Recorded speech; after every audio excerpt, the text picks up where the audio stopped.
much, Mr. Petrozzi, members of the board. Just to remind everybody, we are live. And for those of you watching this at home, and we know many of you do, we thank you very much for tuning in and watching. And as always, never hesitate to call your school principal or any of us with questions that we have. Members of the board, we do have a 7 o'clock voting meeting this evening on some resolutions that I'd like to go through with you, as well as Ms. Massaro for some personnel. And we do have an 8 o'clock meeting. I don't believe there's any need for an executive session this evening, so we will be out in public and we'll go through things rather smartly. I wanted to begin by introducing our first guests, who are not guests, but they're great district staff people. The topic that I would like to talk to you about is pretty relevant to what is going on in the district, in the city, and across the state. I want you to have an understanding as board members of the McKinney-Vento grant, the money we receive from it, what it means, and how it impacts our students. And I will let Mr. Corella do some introductions of those that are going to present, and we've got a couple of other special projects that were associated with it. So, Mr. Corella, would you like to take the honor? Good evening, everyone. I'll start tonight by introducing, as Mr. Laurie said, our presenters. Then I'll start off the presentation, and then I'm going to turn it right over to them, who I think you'll definitely want to hear from. Over to my left, your right, is Dr. Bhavna Chowdhury. Bhavna works in my office. And next to her is Sharita Flornay. Sharita works in the assessment office, also here in district office. And over to our far left here is Miss Stacy Rowe. Stacy is a recent addition to our team. She is a family support worker, and she plays an integral role in implementing some of our grant-funded programs that have started recently. So at this point, I'm going to do a brief introduction and kind of give you the landscape that we're working in.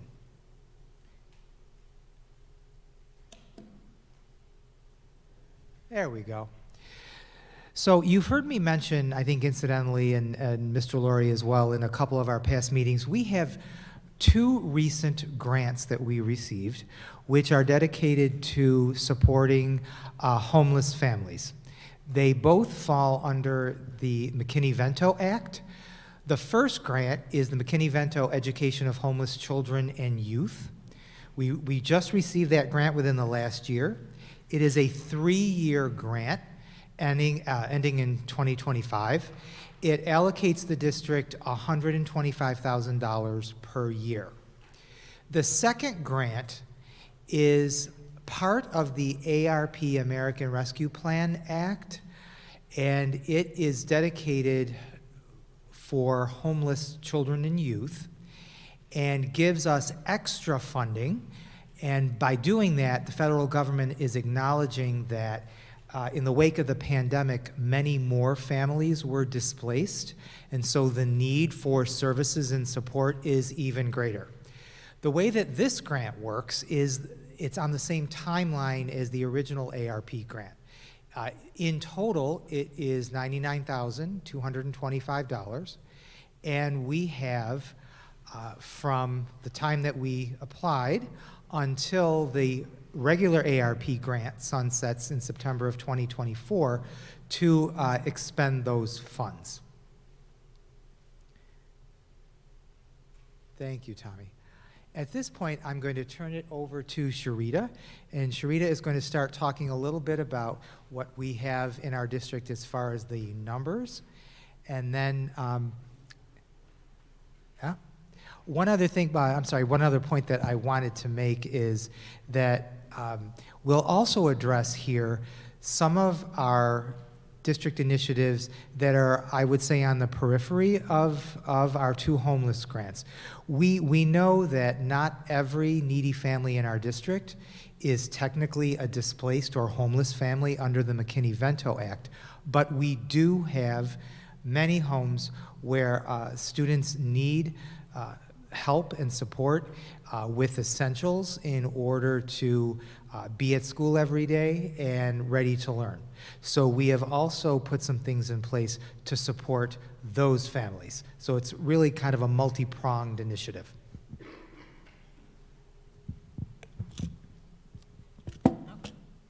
Hello, everybody. Do you want me to tell everybody? Yeah, I'll tell them. Okay. I went to the dentist less than an hour ago, and I'm really numb. Okay, so sorry. Okay. You so- still look beautiful, though. Thank you. All right, so up there was just a quote that we threw in the presentation. I mean, everyone can read it. I'm just talking about some of the reasons why, So research and data, including surveys of homeless and formerly homeless youth, indicate that experiencing homelessness can have significant negative impacts on children academically, socially, and emotionally. So just a quote from the U.S. Department of Education. All right, I'm going to be talking about some data. The first slide is going to be historical data, and the next one is going to be current. Okay. All right, so, hope you guys can see that. It's kind of small now. Didn't look like that on the presentation when we put it together. Okay, so the data that is being presented is from a snapshot from Beds Day, which is the first Wednesday in October of every school year. So that is where this data came from. My next slide is going to be current data. So there are approximately 130,000 students experiencing temporary housing throughout New York State. Okay, so these are our last 3 years of data in our district. The numbers and percentages have changed. So in 2020, you see we had 65 homeless students, and there's an increase within the 3 years. And then the next column, you see our economically disadvantaged, which is 82%, but you see a decrease in the next 3 years, right? So our free and reduced price lunch percentages coincide with the economically disadvantaged numbers. So the entire state receives free lunch, but even if they didn't, Niagara Falls District would still be eligible due to our numbers. And I just want to really emphasize that this was a snapshot back in October. The first Wednesday and on Beds Day. The numbers vary throughout the year. Yes. We go up, we go down, we go up, we go down. But look at that trend. And while our economically disadvantaged and free and reduced numbers are down, the number of students that are experiencing homelessness is rising. Yes. So, so you see an increase in homelessness, like you just said, but you see a decrease in our economically disadvantaged and our free and reduced price lunch. But even though you see a decrease, the need of the population has become way more severe. Absolutely. They need so much more. So, and we attribute that to the economy and the pandemic. Any questions on this slide? Go ahead, Ray. This slide is as of today. So these are where our students are at. If you can look at the number, those are all our schools. And the number next to it is the number of temporary students experiencing temporary housing in our district at each one of our schools. There's a star there because there's less than 5, and due to student privacy issues. And then the OODR stands for out-of-district reportable students that are in our special education department, which are placed in another school out of our district, but we still service them. So look at that 14 look at that bottom line number. That's even up from the Beds Day number. Yes, 203 is the total now. And so currently we have 8,300 students enrolled. And we have 203 students experiencing temporary housing. So about 2.4% of our students throughout our district are experiencing temporary housing. And most of their nighttime residences are either doubled up or staying in hotels. And you see a lot of them right down our boulevard. Okay, so that is very prevalent. Yes. Right on the boulevard. Yes, right on our own boulevard right there. So the grants and the funding is really, really, really important and really needed to service our district. So next, Bhavna is going to talk to you about the supports that we have in place to service these students. Okay, thank you, Sharita. So good evening, everyone. And I'm going to talk a little bit about the supports that our district has in place when it comes to these 2 particular grants. So in our district, the homeless students are identified as one of the requirements of the grant.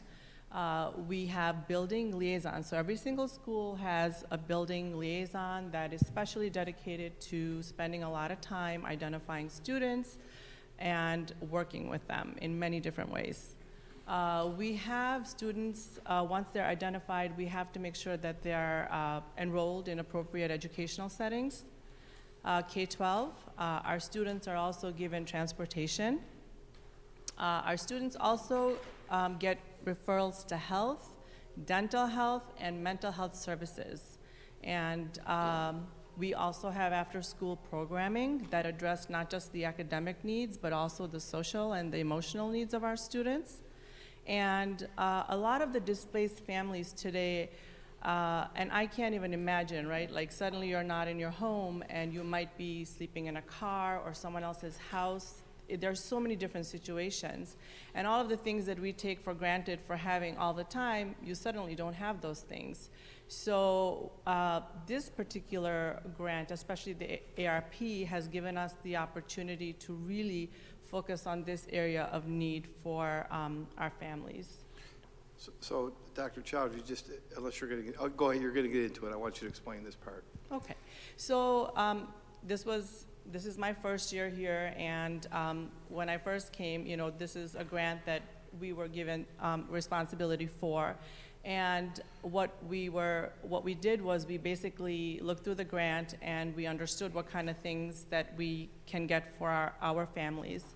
And we needed a location. So our warehouse here, where our books are housed, we created a little central location where we bought like racks where we could store supplies.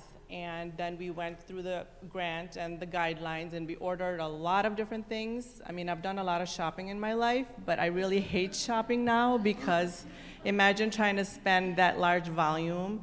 But the cause is so important that it's really a meaningful thing to do. So we ordered a lot of things initially, and we put them in our warehouse down here. And we inventoried and we organized all of these items. Our building liaisons were then, they have been identified, and we had meetings with them. They came here and we explained the whole process to them, and we set up teams for the McKinney-Vento. And what the liaisons do is once they identify families and children, they find out what their needs are, and then they electronically submit a list of supplies, which comes directly to us through Teams. And then Sharita takes those supplies, puts them on like an organized form, and then what we do is we hand it over to our new person who's been really, really wonderful to have in distributing and organizing is Stacy Rowe, and she's gonna talk in just a little bit. So Stacy then goes downstairs to the warehouse, she gathers all of the supplies, she puts them in bags, and then they're delivered to the schools. And we try to do this as quickly as the needs come to our attention. And we have Excel sheets with all the items that are coming in, and we keep a close inventory. We get receipts from from the liaisons acknowledging that the families have received these items. And to date, we actually have received 60 requests from families in the last 4 to 5 months, which is pretty profound. And the needs surprise us because we started off with our original list, but we get specific requests for all sorts of things like air mattresses and pillows and shoes and things that we don't normally would think that that obviously we need them. On the next slide, did you want to ask a question? No, you're doing great. Okay, so here's an image. It's not the prettiest image, but there are, these are the racks that we were talking about that are located here in our central warehouse. And all of the boxes have items in there specific to the needs. In the next slide, again, there's some more. Our items literally range from toothbrushes, to hygiene kits, to hairbrushes, to underclothes, backpacks, school supplies, cleaning supplies, a lot of things. On the next slide, again, just giving you example of things that, you know, children might need. And what's important to realize here is that this is not just for children, this is for children as well as their families. So if a whole family is displaced, we can help the family as well. So Stacy really takes the information from Sharita, like I said, and then she gets going and mobilizes the movement of these supplies into schools. And in addition to doing that, Stacy also works with all of our school closets that she's going to talk more specifically about. And does anyone have any questions before I hand it over to Stacy? I just wanted to illustrate a couple of things. We do receive money. There is an act by the federal government called the McKinney-Vento Act, so that you know what it is. We have a fluctuating number of students involved. It's at 203 today. It could be 220 tomorrow or 195. And they're a significant part of our district, and we have to be more to our families than we've ever had to be. Juxtaposed to the clothes closet is the fact that Feed More provides food in the form of weekend backpacks or food pantry pickups for families too. So this Board of Education, through these grants and this work and the people that you have here, are trying to help people meet their basic needs.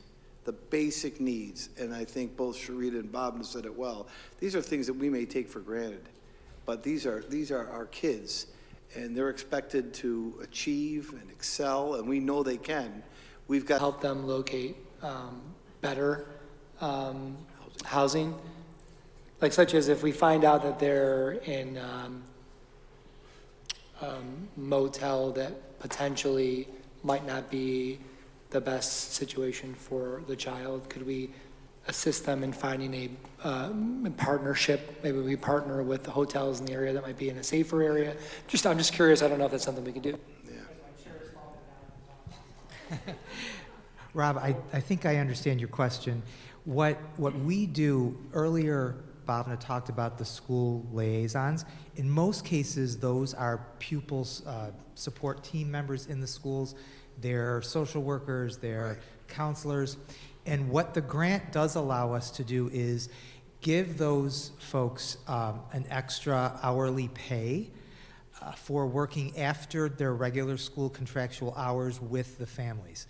So if they're meeting families, if they're helping them secure housing, if they're making connections with them with social services, if they're helping them get to an agency for an interview or so on, then we can pay our staff for their time after the contractual day.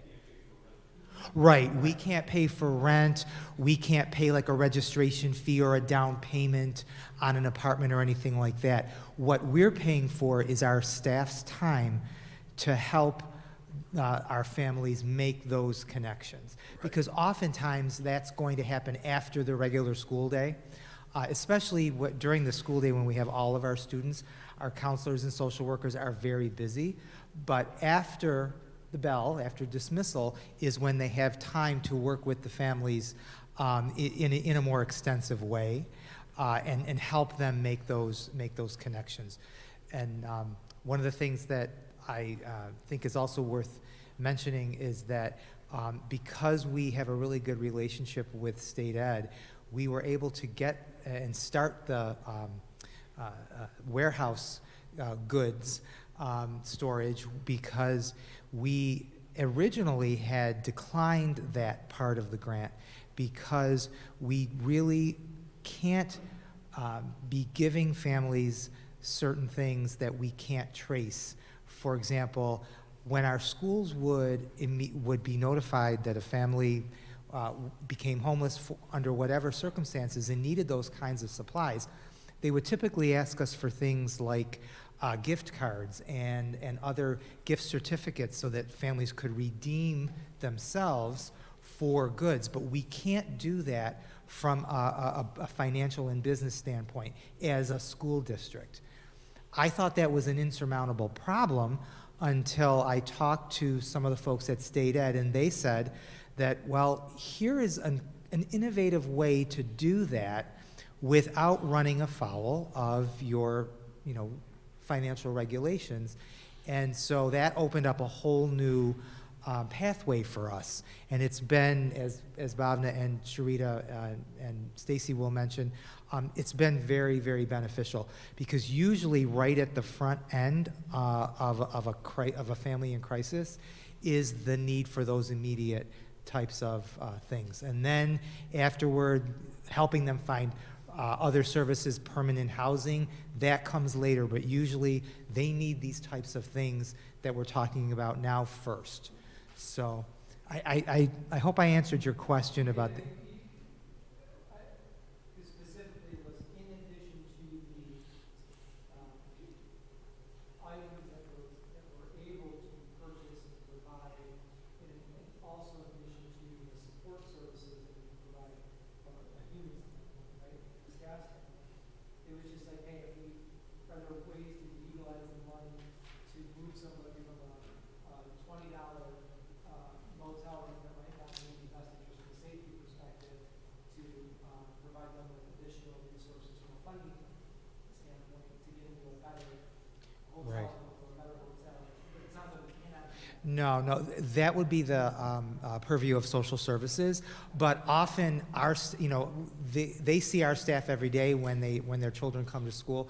So we're a vital part of connecting them to the folks who can help them do that. We found that this is an issue.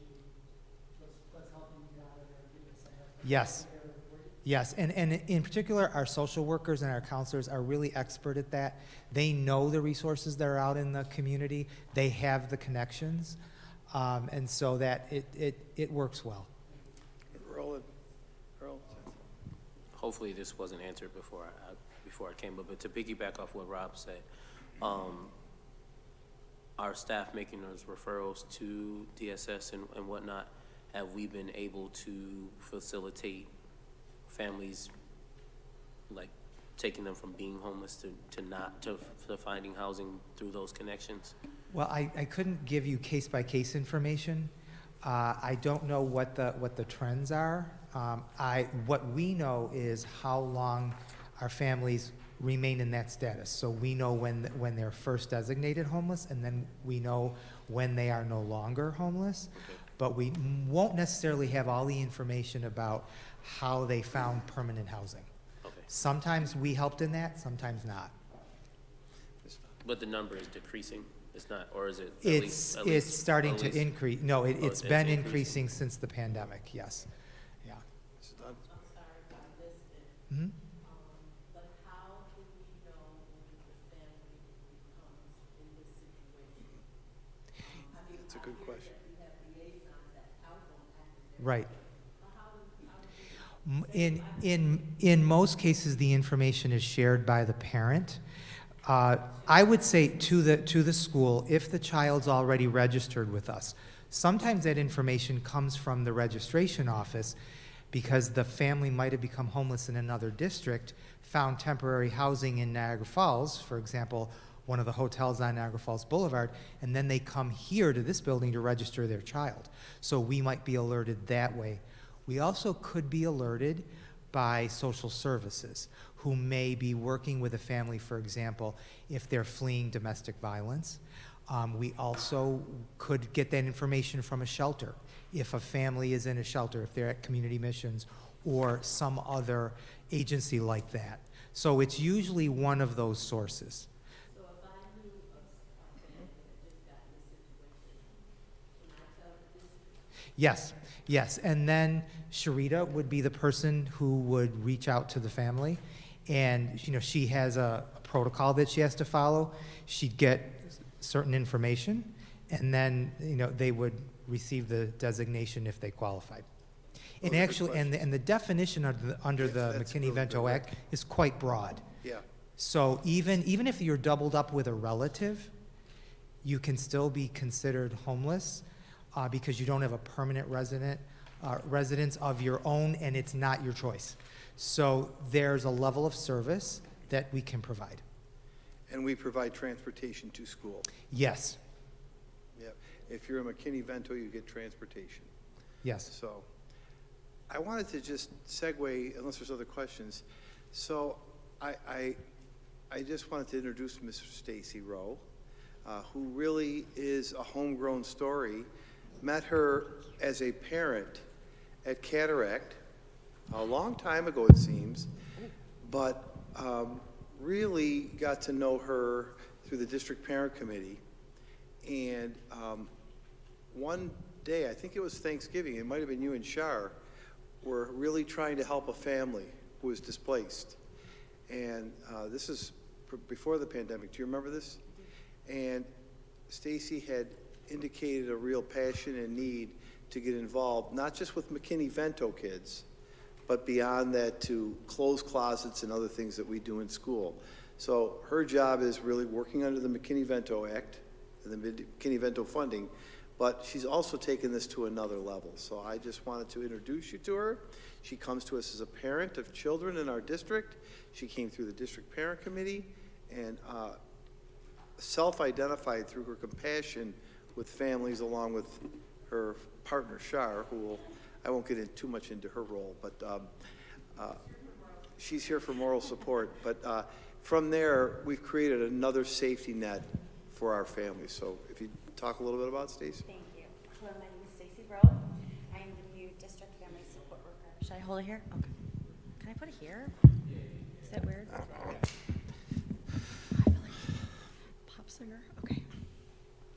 In addition to my work with McKinney-Vento, I am going to start the Niagara Falls City School District clothing closets.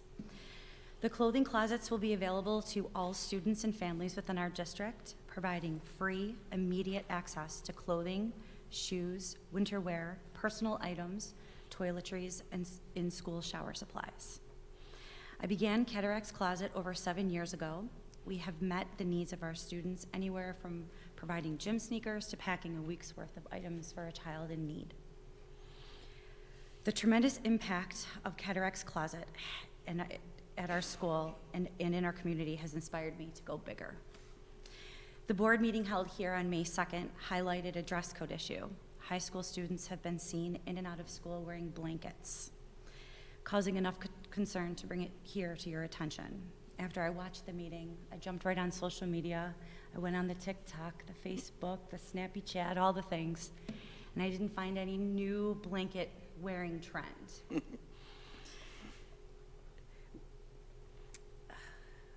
Excuse me.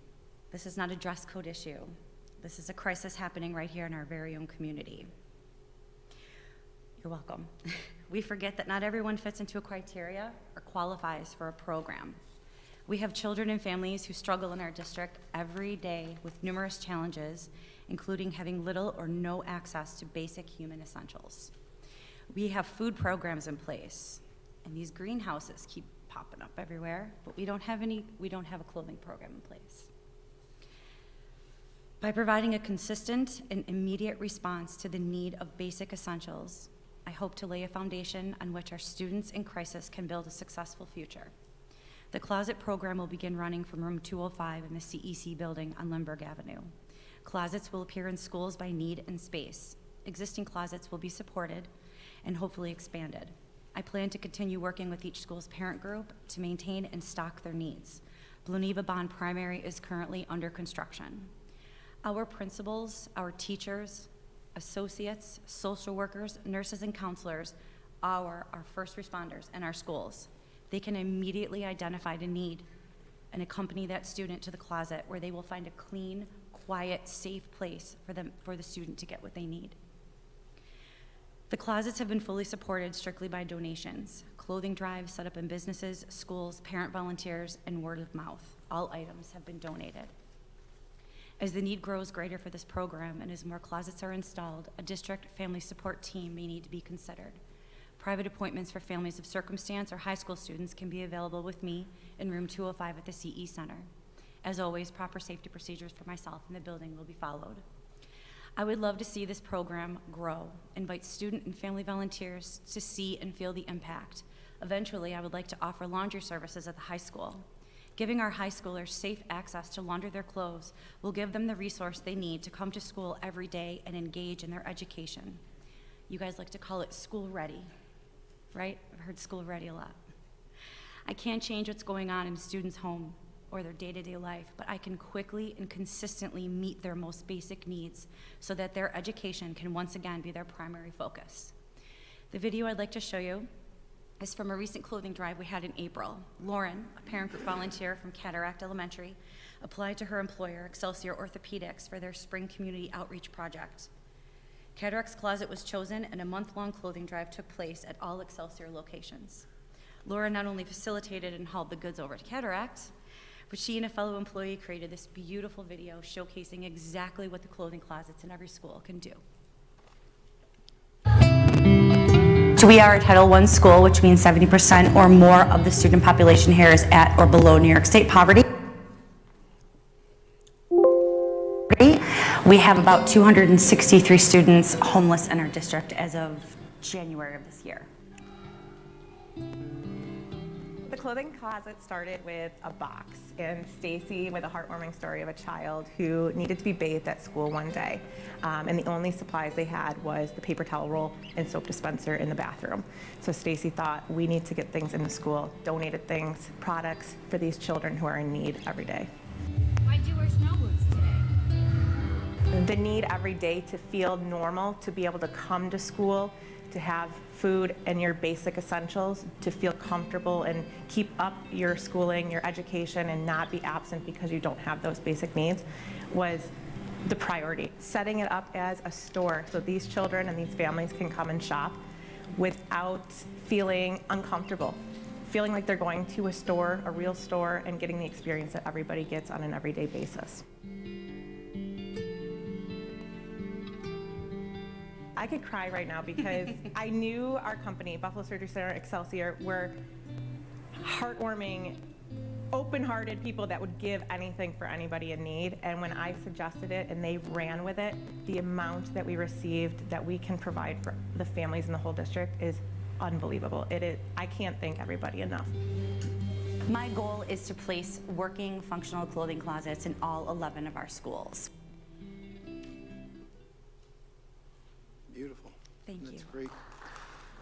Really, really good. I just, and again, this isn't to be a downer. This isn't to be a downer. This is to be a realistic statement of what we have to do to meet kids' needs and to show that we have to overcome different obstacles in this community, but we're willing to step up and take the challenge. And if it calls for a clothing closet or a food pantry, we're going to do it. I want you to be aware of it. I also want you to be aware of the McKinney-Vento Act, the money, the numbers that we have, and what we're doing to support those students because they deserve it. And if we don't have these basic needs met, just think about what the third grade ELA, 8th grade math test is going to be like. So I'm really proud of the group. I'm proud of what they're doing. This is one of just they have many other jobs. They do this as part of their daily routine, and I think it's quite admirable that you'll see it. You'll have a district that will have a closed closet. And what I really liked about that video was it looks like a nice store. It's not just thrown on, like, it's not like my son's bedroom where, there's stuff everywhere, wet towels everywhere in his room, and, this is a professional, safe It's a shopping experience for kids. We can take care of art mess, spaghetti-o day, or we can pack a week or 2 weeks worth of clothes. So, and again, this is not to usurp any other agency in the community. This is to complement and support and work together with all of the other great projects that are going on. But I wanted you to be aware not only of McKinney-Vento, what it means, what the students are, the money we get from the government, and the things that we're doing to go above and beyond to make our district better for kids. So, thank you very much. I don't know if there's any other questions. Yeah, Rob? Are we able to purchase donation bins with the grant money by any chance, as an example? Like, maybe we had them already, but like you go to a church, we have them? We do. Are they at every school? Not yet. What I'd like to do, right now I'm at Blue Neva Bond Primary, and I have a donation basket in that school. Within the school? It's in the school. I'm thinking like, you know, the big yellow. But what doors and happens, I'm bins. sorry to interrupt, Yeah. but what happens is, I'll get overwhelmed. I am overwhelmed. Yeah. As I'm waiting for the room, Yeah. everybody's husbands, all my friends' husbands, oh, their garages are full, our trucks are full, our vans are full, It's a good everybody's problem. full. It's a good problem to have. So it's wonderful, and I do have working relationships. I actually have established relationships with FICTA and Delia Care. The Niagara Falls Water Board clothing drive is going in next month. We just collected Excelsior and Buffalo Surgery. I have established relationships with Kids Corner Consignment Shops, Carolyn's House, UB Dental School, Buffalo Dental School, and I'm also on the list at the Outlet Mall, and I just received a store clothing inventory yesterday. So I have the supplies. I just need to go. I'm ready to go. That's all I need. I think, I'm sorry, Of course. Russ is cleaners, yeah. I think the other thing that I'm sorry, Tony, go ahead. No, you made a good point. If we're just going to speak accurately and upfront, I asked Earl to install washers and dryers at Bond. So we're buying bigger washers and dryers. So, because that's a fact that prevents kids from learning and feeling good about themselves. So we are looking to install more of them. And I know he tackled Bond at the beginning, because that's a good point too, Stacy. Go ahead, Tom. I volunteer coach football, and I see sometimes the condition of some of our, students. I'm overwhelmed right now. But if we need closets built, if we need materials for those closets, to build them, then I will go to my friends at the building trades too. Okay? But I'm very happy that you guys have taken this on, because it's a heck of an accomplishment. Sometimes you don't really see how bad it is. And I'm around the city all the time. I'm an electrician. I drive, I'm all over the place. But sometimes you just don't see You're right. how bad this is getting. But I appreciate everything you're doing, all you folks, and I'm willing to help. So, Thank you. Thank you. thank you for coming. So we have a lot to do in schools nowadays. It's a lot more than just teaching reading and math and everything else. We are doing a lot more, and I wanted you to be aware of it. Ladies, thank you very much for your work, your continued work. We'll keep giving you updates, and we appreciate it very much. Keep it up. Go visit Stacy in room 250. Do you let Shar come and visit you during work? I'm going to have security make sure she's not allowed in there. No, Shar, we're not getting your own badge. Thank you, guys. We have we're going to change topics a little bit here and get into a financial topic. I'm going to ask Becky and Julie to do this. Let me set the stage for you here. Any school district that receives an increase of 10% or $10 million more in foundation aid needs to share with the public the plan for how we're going to use the money. Thankfully, the governor came through and fully funded us foundation aid-wise. However, that put us in a situation that we have to create a plan. We don't need to have a public hearing, but we do want to show you, the board, and we are going to show the district parent committee on the 30th of May how we're going to use this foundation aid. It's none of it is a surprise to you, but we also have to have a way for anybody who has a comment about what you're going to see to reach out, and we've set up a comment box so that they can reach me if they have a comment on it. So Becky and Julie, would you smartly and quickly take it away? Of course, thank you. And we'll go right to the reason we're doing it, as the superintendent said. Since the 21-22 school year, when they started phasing in foundation aid, if a district received an increase of 10% or $10 million, they have to include this plan, and it has to be posted, and we have to submit it to SED. This is the first year that applies to us, and it's the last year of the foundation aid phase-in, so you won't see this requirement beyond this year. Anyone that would like to comment, we have set up a mailbox, public comments at nfschools.net. So I'm going to repeat that for those that may be watching at home. If you type in public comments at nfschools.net and want to comment about our use of the foundation aid, you can type it in, write it. It will come directly to me, and I will respond or share those comments with the appropriate department.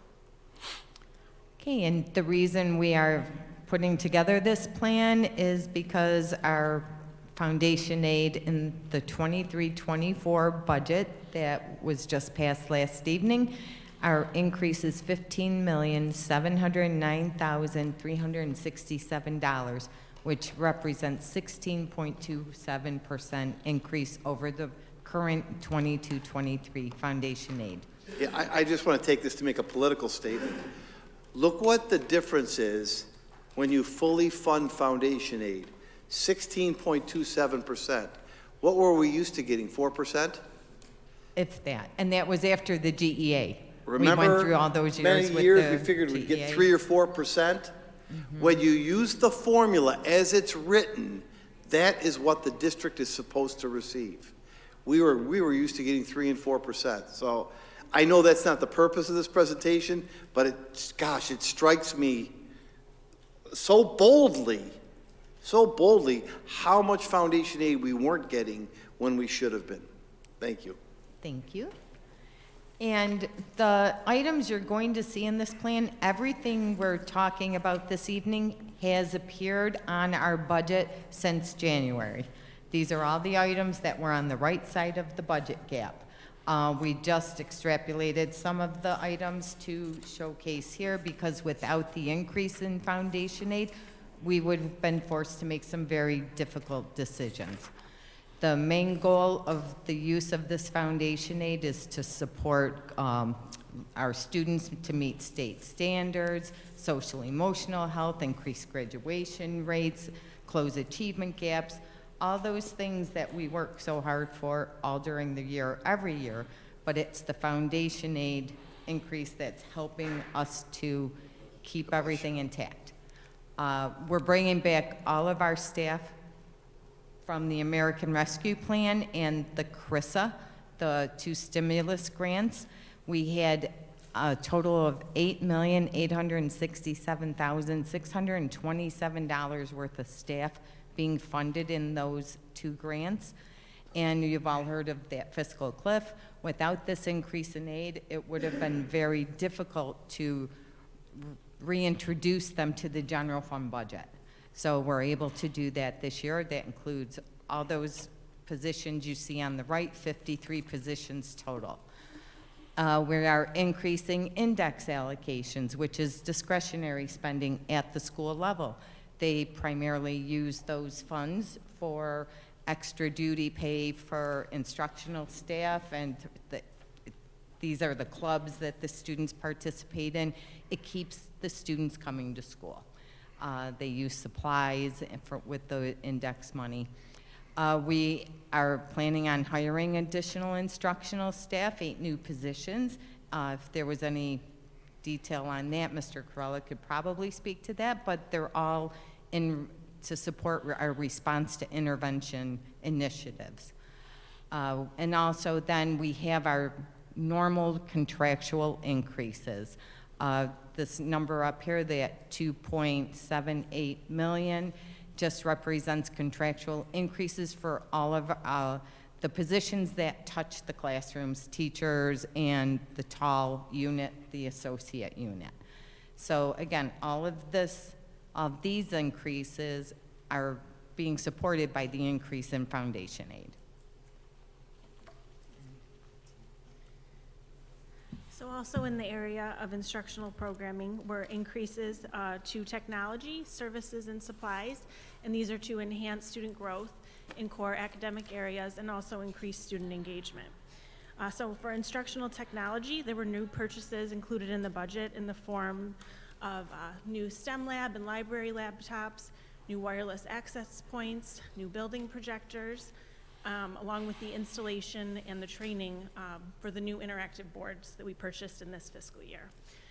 So in total, that spending amounted to about $1.3 million, and that will enhance learning, access to instructional and social emotional programs, and also increase community engagement. There was an increase to the purchases for BOCES services and supplies for approximately $383,000, and those increases were in the form of additional staff development, curriculum supplies, and also services to our special needs students. The transportation increase for cost was about $880,000. Mainly that was due to the increase in the CPI, but it also covers the cost of any potential new bus routes or any additional drivers that we'll have. And also by keeping that level of spending, we're able to provide transportation services to elementary students living more than 1 mile from their school of attendance. So also the spending is to address student emotional health, providing adequate resources to students with disabilities, and maintaining equity in our physical plant. So we also saw increases to our professional service contracts. Those are to enhance learning and social emotional programs and to provide students, additional services, to students with special needs. We saw these increases in our OT and PT therapies, and along with additional independent contractors for at-risk youth services, building security subscriptions, and our other corporate partnerships. Also, for next budget year, we will have the building condition survey, which is done once every 5 years. That does a creation of our 5-year facility plan, and it assesses our needs for creating and maintaining an equitable and safe learning environment. So as Mr. Laurie said, we did, this was posted on our website too. We have that mailbox available for any public comments. Yeah, so we've met the requirement. The requirement is to put a plan together. The plan is just an extrapolation of what we've been showing you for the last 4 months in the budget. We are under no obligation to have a public hearing. However, we are placing this PowerPoint on our website. We are again announcing on television that there is a public comment opportunity in this mailbox in case somebody says, why are you doing this or what's this? I will receive them and answer all of them. We are meeting the requirement because our foundation aid went up 16.57%, and it's part of a requirement.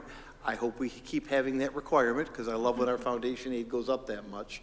But I just wanted to make you also aware that on May 30th, Julie and Becky will show this to the Great District Parent Committee so that they can share it with their parent groups and neighbors and friends. But I did want you to see this because it is a mandated requirement from the state, and it is a PowerPoint that is on the board, on the website, and it is a chance for the public to comment. The next layer I will take, public, is if I get any comments, I will share them with all members of the Board of Education, so you know what the comments are. All right, and as usual, great job, congratulations on the budget, and thank you very much. Any comments? Good. Thank you, guys. Thank you. Last item of review is to go through the agenda and resolutions for this evening. Mr. President and members of the board, the first thing that we'll do is our 7 o'clock, or would you like to do the 8 o'clock meeting, Ray? If it's up there, we can do that. Let's do the 8 o'clock meeting. At 8 o'clock this evening, you will have a roll call. The president will state the purpose of the statutory meeting. Judy will present to you the election and budget vote totals, and then we will ask you to vote to certify the school board election and the budget vote totals, and I have no other recommended actions after that. That will occur at 8 o'clock this evening by statute, and then you could be adjourned. We will be asking you at 7 o'clock this evening to go through an agenda, and here it is, and I'm going to get Maria on the ready. It's the usual matters of oral communications and written communications. There are no bids. Am I right, Julie and Becky? No bids this month. Members of the board, I would ask you allow me to go through the short-term contracts and Head Start, and then we'll have Maria come up. There are 4 short-term contracts. I need to tell you that 3 of them already occurred. In order to pay these vendors, we need to get your approval. The week of April 17th through the 21st, we had the Week of the Young Child. So Ms. Sullivan did a great job organizing it. She had a feelings rock for the little kids. That's the first one. The second one was for a magic show for the kids. And the third one was for the kids to interact with animals. They're all between $350, $500, and $650, and they were all done.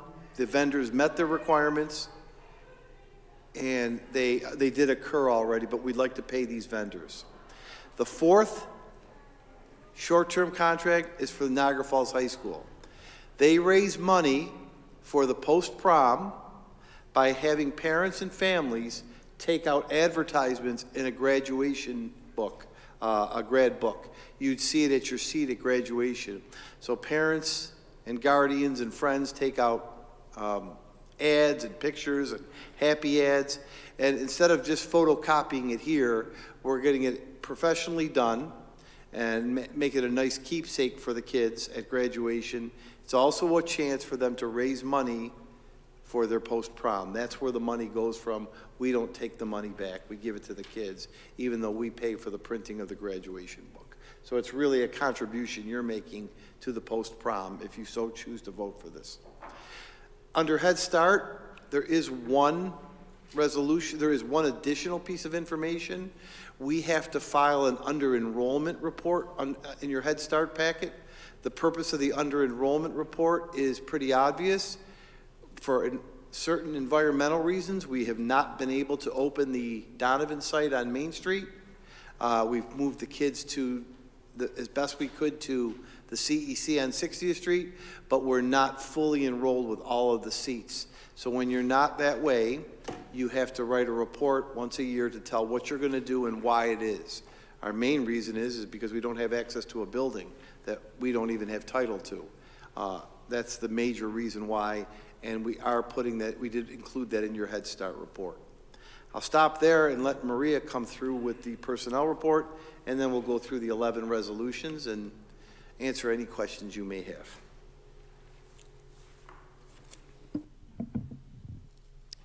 Hello, everybody. I think you have the personnel reports in front of you. I believe they were included in your packet. There have been no changes since they were sent to you in your packet. So we'll look at the classified report first. And on the first page there, you'll see a number of retirements. We have some school nurses, a cleaner, and a custodian. On the second page, we have a resignation. The resignation of the food service helper was to take other district employment, and the resignation of the safety officer was because she moved back to her hometown in Rochester. Next, you'll see on that page some temporary appointments. These are classroom associate, school monitor, lunch. I have to draw your attention to the last person at the top of the page under temporary appointments on page 3 of 6. That person has declined to accept that appointment. We sent this to you in a timely manner last week, and over the weekend, he decided not to take that appointment. So my recommendation is that you exclude that name. So if you look on page 3 of 6 at the top of the page, there's 4 names there. The bottom person decided not to take that position. The bottom one. The person that was supposed to be the driver, general laborer. No, the starts with a D, the last one. That individual, just to carry, does have current employment in the district. We wanted to offer him a different job, and I guess he's happy where he's at. Mm-hmm. So we'll keep him where he's at. He originally decided to accept, but decided he was happy where he is, so we'll take that too. Yeah. You'll see another name on the June report. Right, we will fill that position. We just don't have the name for you yet because actually we have a labor management meeting tomorrow with the CSEA unit, and we'll go to the next name on the list. But he is going to stay happy and he's very good at his job, by the way, in my opinion, and the opinion of the principal. He's very good at his job, but he decided not to go forward, so that's his choice. He's a different position, but he's not going to take the driver laborer position. Yeah, I'm just going to exclude the. Yes. Yeah. Yes. Please. Yep. Then you'll see some leaves of absence. And then you're going to start to see, this is going to be much more probably on the next report. I have some extraordinarily help from a secretary named Lynette Smeal. You're going to see her work here because she's starting to work on summer employment and summer hours, and there's a significant amount of it. So you'll see that right here. You know there's going to be a big packet of names for summer work. And I guess you're hoping here, Maria, is to clip a few of them off on the associate side. Because you'll see programs, summer programs for Camp Wolverine. That's our special needs camp. So we try to get as much done as we could. But please know in June and then July 6th, you're going to see a very thick packet of names because those were all of the people that you'll need to approve or not for summer work. So I'm glad you got started, Maria.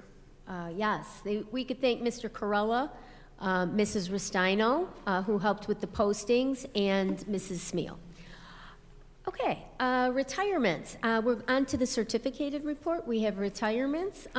Most of these folks have decided to retire during the year, so you're not seeing anybody here who retired in August last year to get lifetime medical and retire at the end of this year, or who's retiring this year to get lifetime medical next year.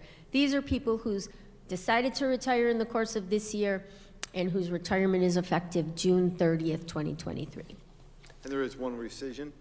There is one rescission, and you'll see the rescission above her name. She has decided not to retire, which is a great benefit to the district. She has decided that she would rather stay with us, and we're very pleased about that. See a probationary appointment of a school psychologist. The location there is to be determined. There's a number of reasons for that, but most notably that we haven't done our involuntary and voluntary transfers yet. So we weren't able to find the exact location of this individual, but we are very happy that she has decided to come and join us in the district. So there's one. We're still working on that area. You know, all year long, board members, that has been the area that we have not been able to fulfill our staffing level at, school psychologist. Kudos to Maria for getting one in the bank. She has a potential additional person.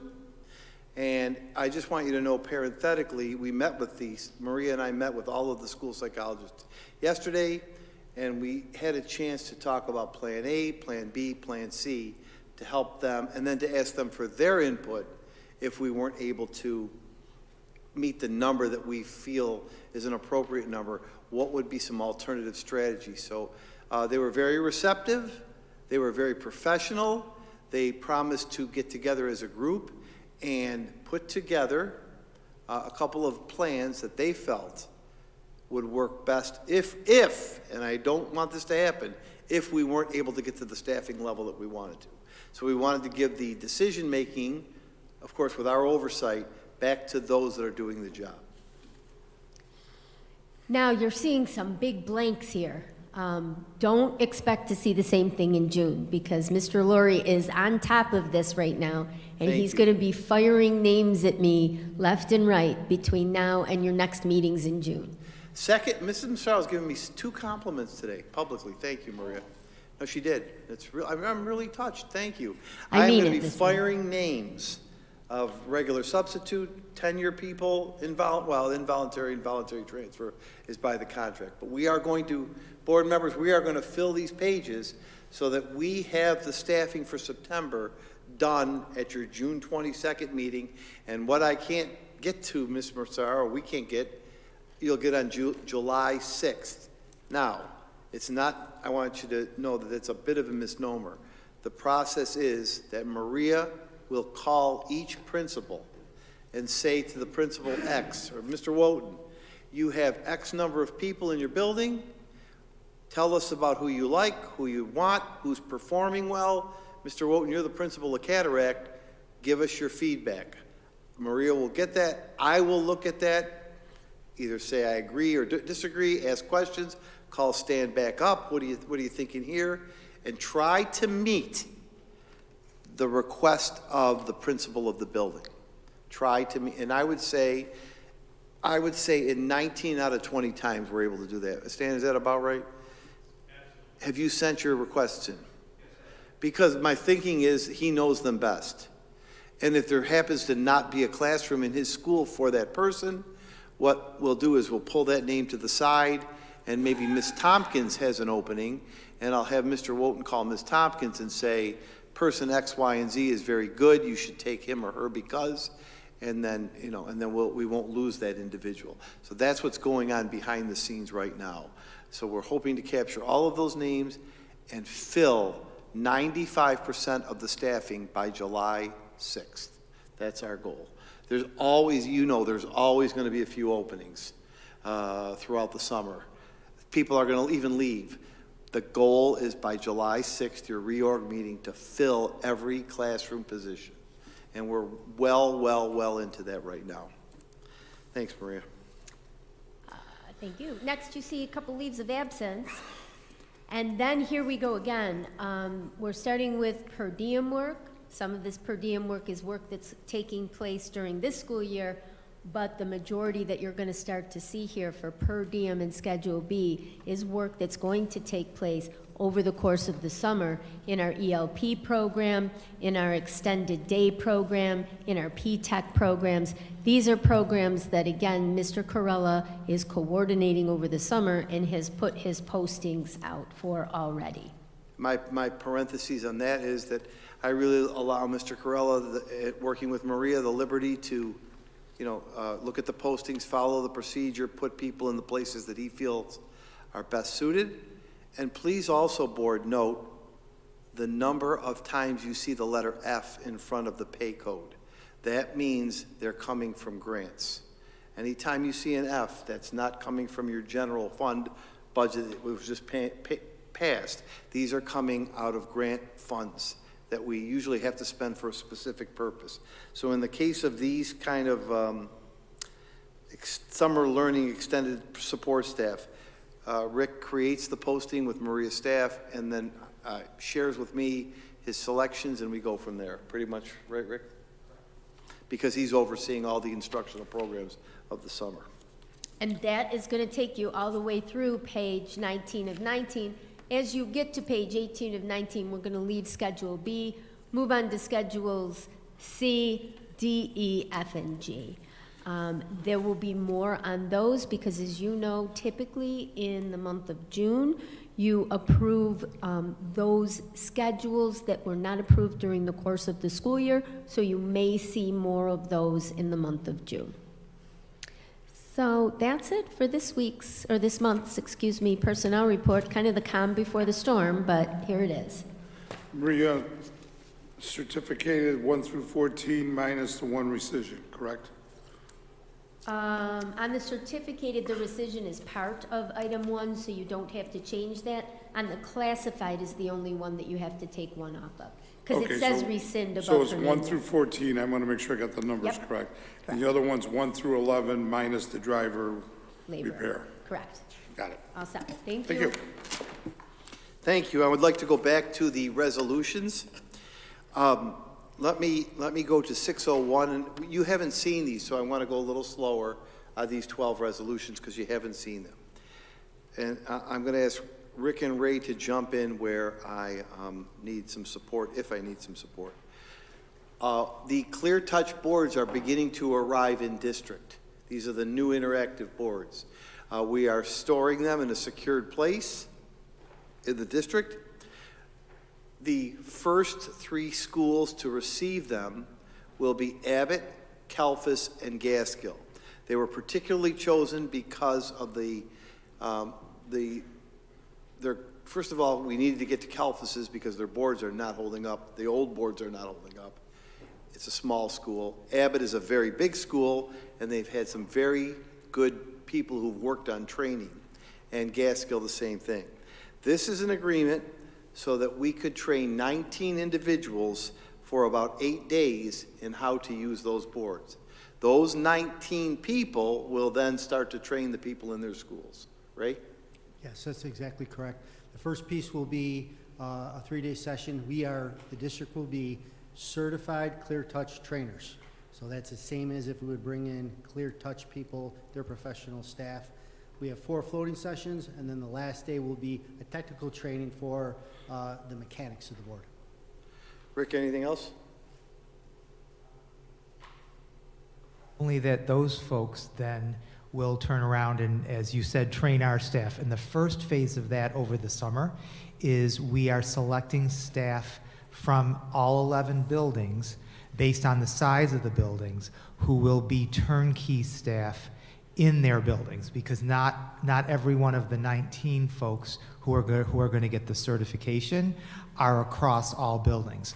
So we're going to go to a second wave, and we'll have folks who've had in-house training and will be go-to people within their schools. Then after that, we will train the staffs of the 3 schools that you mentioned to be the first to take delivery of their boards: Calfus, Abbott, and Gaskell. On the heels of those 3 schools, we will next go to Niagara Falls High School. I think that's where we're at. Yes. Then we're going to go to Niagara Falls High School, and then we'll roll. We don't want to take 540 boards and we want to sequentially roll them in with training, making sure everything's right, but move this along so it doesn't take all year. But we don't want to just throw it all at the wall and hope. We want to be very sequential. We want to make sure that I'm pointing because that's where the board was behind you, Nick. Once those boards are in, everybody has had full training in how to use them. And you could see by the 45-minute demonstration that you received, it's a pretty intricate board. So I think there's also, to be noted, levels of training.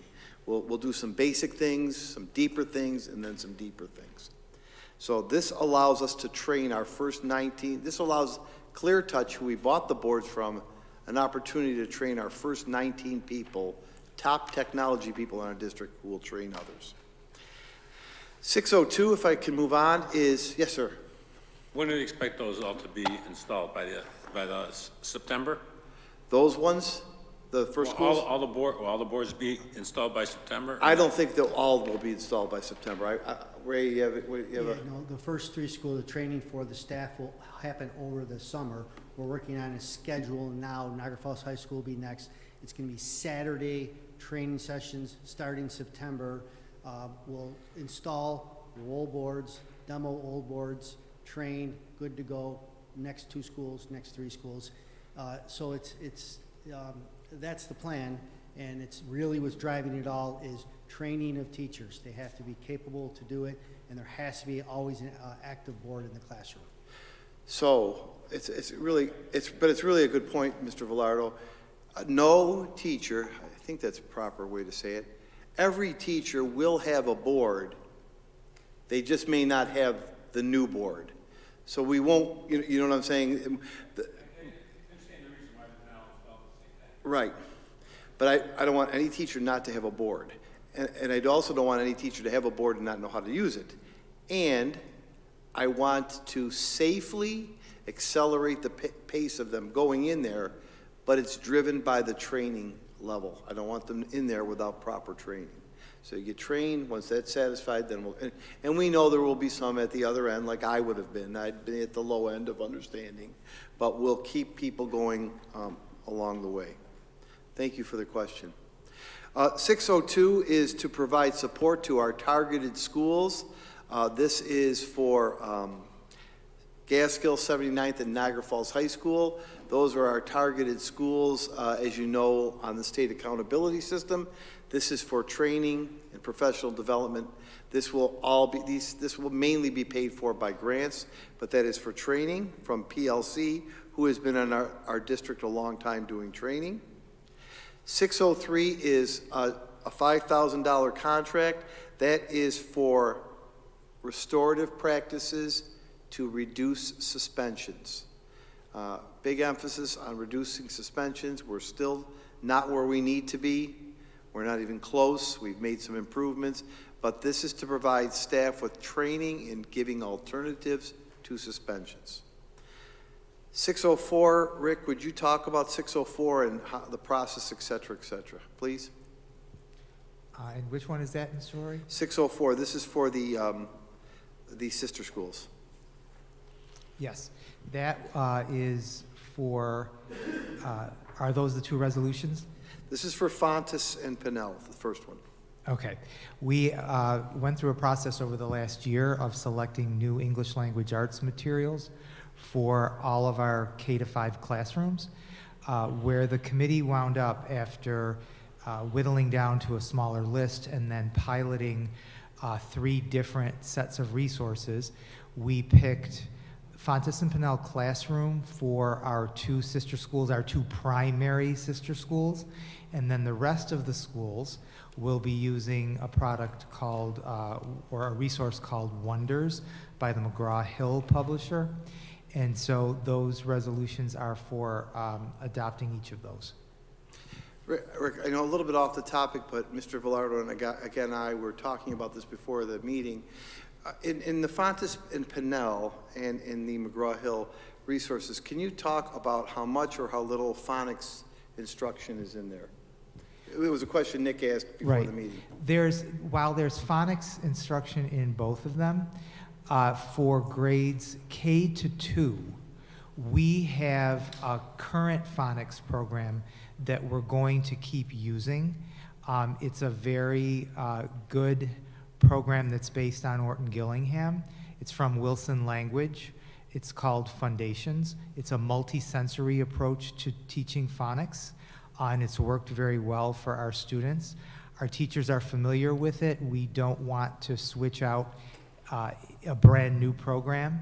So these resources are going to be used for teaching reading and writing. Our phonics skill block will still use the current program that we have in grades K to 2. In grades 3 through 5, the resources come with a phonic and word study component, and we will be using that in those grades 3, 4, and 5.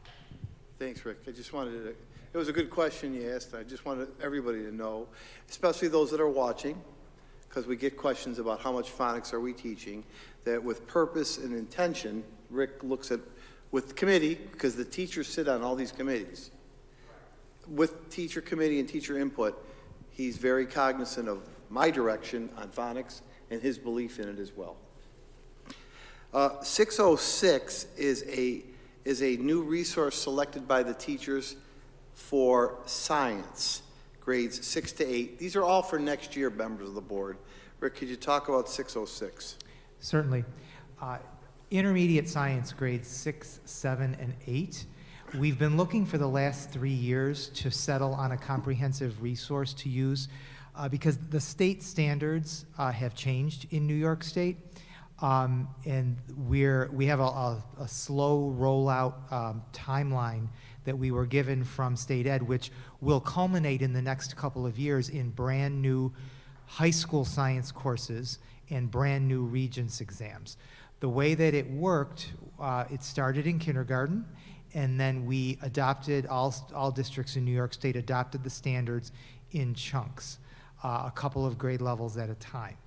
When we reworked our curriculum to align to the new standards for grades 6, 7, and 8, it was difficult to find resources that had been published or that were in the public domain that matched the New York State unique standards very well.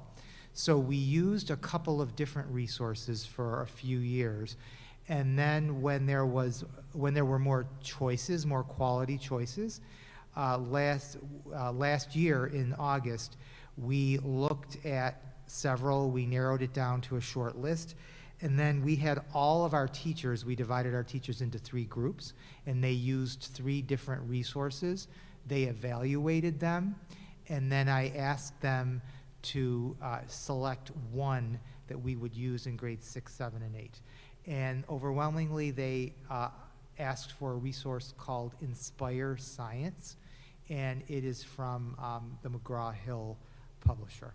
So that resolution is for those resources.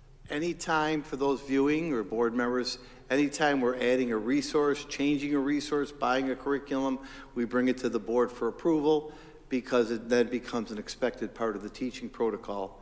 That goes along with the fact that we allow, under Rick's direction, the teachers to try out materials, make the best recommendation, and then select them. So we go back to our teachers to get that recommendation. Thanks, Rick. Going from almost the sublime to the ticks, Earl may need to spray for ticks. Earl tells me that it's not been very bad this year. Is that correct? Well, not so far this year. It really hasn't gotten warm enough yet. Could you use a microphone? Yeah, so this year, not so much, because it's earlier in the year yet, but we like to do it before the summer months really hit in. But last year, National Grid, you may have noticed, cut down a lot of that brush on the adjacent property to which they own. And that had really, really helped us out last summer. So I'm hoping it won't be as necessary as it was before, but I still think it's prudent that we do it. And we can't use certain pesticides without your approval. Is that correct? That is correct. That's why we're bringing this to you in a resolution. And one thing that Earl will do is he will post signage and let all of the teams know, Mr. Contento know when we're doing this. Correct. Just so you're aware. So Earl, is there anything you want to tell us about the pesticide to make us feel great about approving it as my seat goes down again? Well, I can tell you it's a pesticide, all right? And it is meant to kill bugs, and this is why we're so cautious about using it around the schools and the grounds. But what we will do is I work every year with Mr. Contento to make sure that the fields are going to not be occupied for any programs for 48 hours after the spray. That's always, I'll be quite transparent with you, as you're more than aware as board members, our fields are used 24/7 practically. So we have to work on that and make sure that we get a time that we get 48 hours afterwards so that the kids are safe. And we would never use pesticides without letting you, the board, pass it by resolution and by posting signs. But in the event of safety for kids with ticks and other things, we're going to ask for your approval of that tonight. 609 is, 609 and 610 are two contracts for Buffalo Construction Group. This is the group who is doing two things for us. One, and Becky was very adept at doing this. First of all, we put this out to an RFP, and it came back last August, I think we did, and BCC was selected through an RFP. BCC, just to put it in perspective, is Tony Maselli, Stu Lowe, who else works? Huh? Chris Dowling, you know the gentlemen that work for that company. There are construction managers that were selected through RFP last August 24th.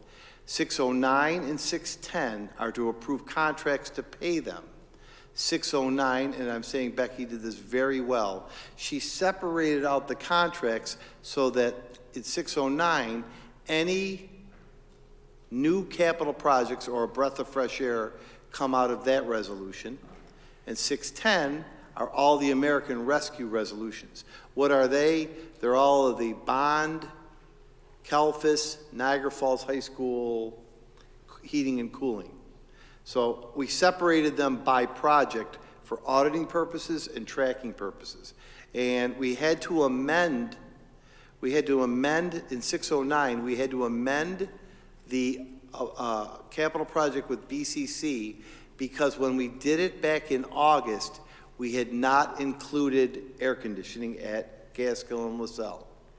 Correct. The original resolution and contract was for $20 million overall because we didn't have a good definition of scope at that point, and they were simply based on estimates. We knew we were doing some work at the high school, different things, so that was an estimate. Once we developed the scope, the referendum went out at $29,342,500. So at that point, we decided to revise that contract and ask them to present a separate contract for the American Rescue Plan work being done. But both were mentioned in the original RFP. AIA.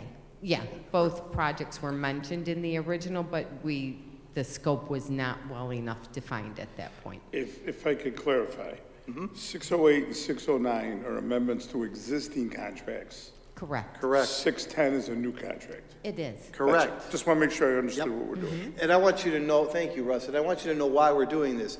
We broke them out by the funding source, we took them off of an RFP, and we thought we were going to be at about 20 million. We decided to add things, went to 29.3, we're amending it and moving it up. That's why we're bringing it back to you. Okay? The final one is 611. Earl reported to me today that Grove Roofing is 45% done with the roof at the CEC. This is not 45% of the payment, but we are paying them $135,644 if you approve for work to date. That's not 45%.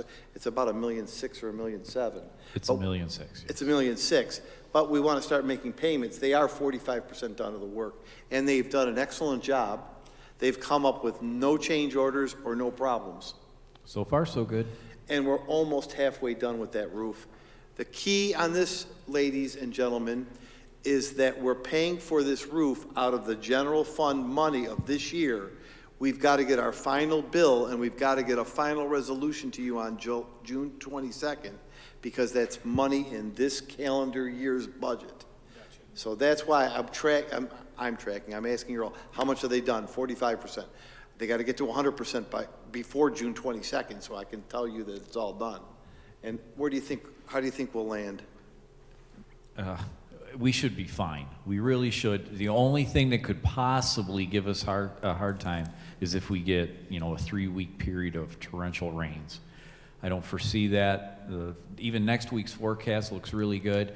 If you're familiar with CEC, they're already done with the material on the gym roof and the classroom roof. So the only roof that really remains is the first floor roof. And they're moving right along. I have no concerns. And if we get 3 weeks worth of rain, we'll have to make a sacrifice, and Earl has volunteered his salary for the next 10 years to pay it off afterwards. So thank you, Earl. Be more than 10. Oh, we appreciate it. We'll get it done. We'll get it done. Scrolling up, Ray. There are no policies. There will be public comment if necessary. I just want to tell you, in June, we go back to the Thursday meetings. June 8th is our meeting, and June 22nd is our meeting. Now, on June 8th, there are 2 presentations you'll have. You'll have a cultural presentation. We had that great cultural fair. And the Student Trauma-Informed Champion team will be here. In addition to that, I want you to know that on June 8th, one of the Niagara Falls High School students, his name is Connor Hutchinson, has qualified to go to Atlanta, Georgia on graduation day. Can't get his diploma because through a school project, he is qualified for a skills championship. So he's met all of his requirements. He will be done by then. All of his regents are done. So Connor's parents requested, and I agreed to give him his diploma because he's going to a school-sanctioned event on June 23rd. But he's been a great 13-year student of ours, and he would like to officially get his diploma. Connor has, I'm using his name because he's an excellent student. Everything is done. All his regents are done. He's passing everything with flying colors. I don't want to put a young man or a young lady in a choice of having to go to a Skills USA competition for his technical skills or going to graduation. I think we should let him do both. And he's already going to miss being with his friends, but he will get his diploma that evening, and I will certify that he's met all his requirements. On the 22nd, Ms. Villardo and team will be here to talk to you about graduation, as she always does. Things are looking good. Remember, it's the next day, board members, the 23rd, Friday night, at 6 o'clock. Once again, Mr. Smeal is in charge of the weather that day, hoping for not another torrential downpour. It will be out at the football field. The rain date is the following day on Saturday. We sent about 10 or 12 educators. We supported them traveling to Ghana over the Easter break, and they'd like to come and show you some of the things that they did and learned. And we'll add items to both of those dates. But after tonight, we go back to the Thursday meetings. And just so you're aware, and to finish up the last minute, the July meeting, the last meeting, the reorg meeting is Thursday, July 6th this year. So that's the calendar of events. Thank you for your attention. I hope we've explained everything in thorough nature to you, and I appreciate your patience in listening. Thank you. Okay. Want to jump right in? This meeting's going to be short. Yeah, and then we could take a break between the 8 o'clock meeting. Okay, please stand for the pledge to the flag and the prayer. I pledge allegiance to the flag of the United States of America, to the republic for which it stands, one nation, under God, indivisible, liberty and justice for all. And a prayer by Mrs. Dunn, please. Heavenly Father, thank you for allowing us to see this wonderful day. God, we pray for those who choose hate over love. May they know that you are love.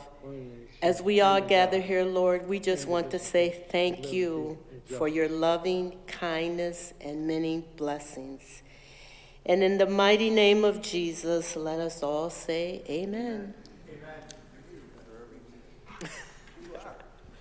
Thank you.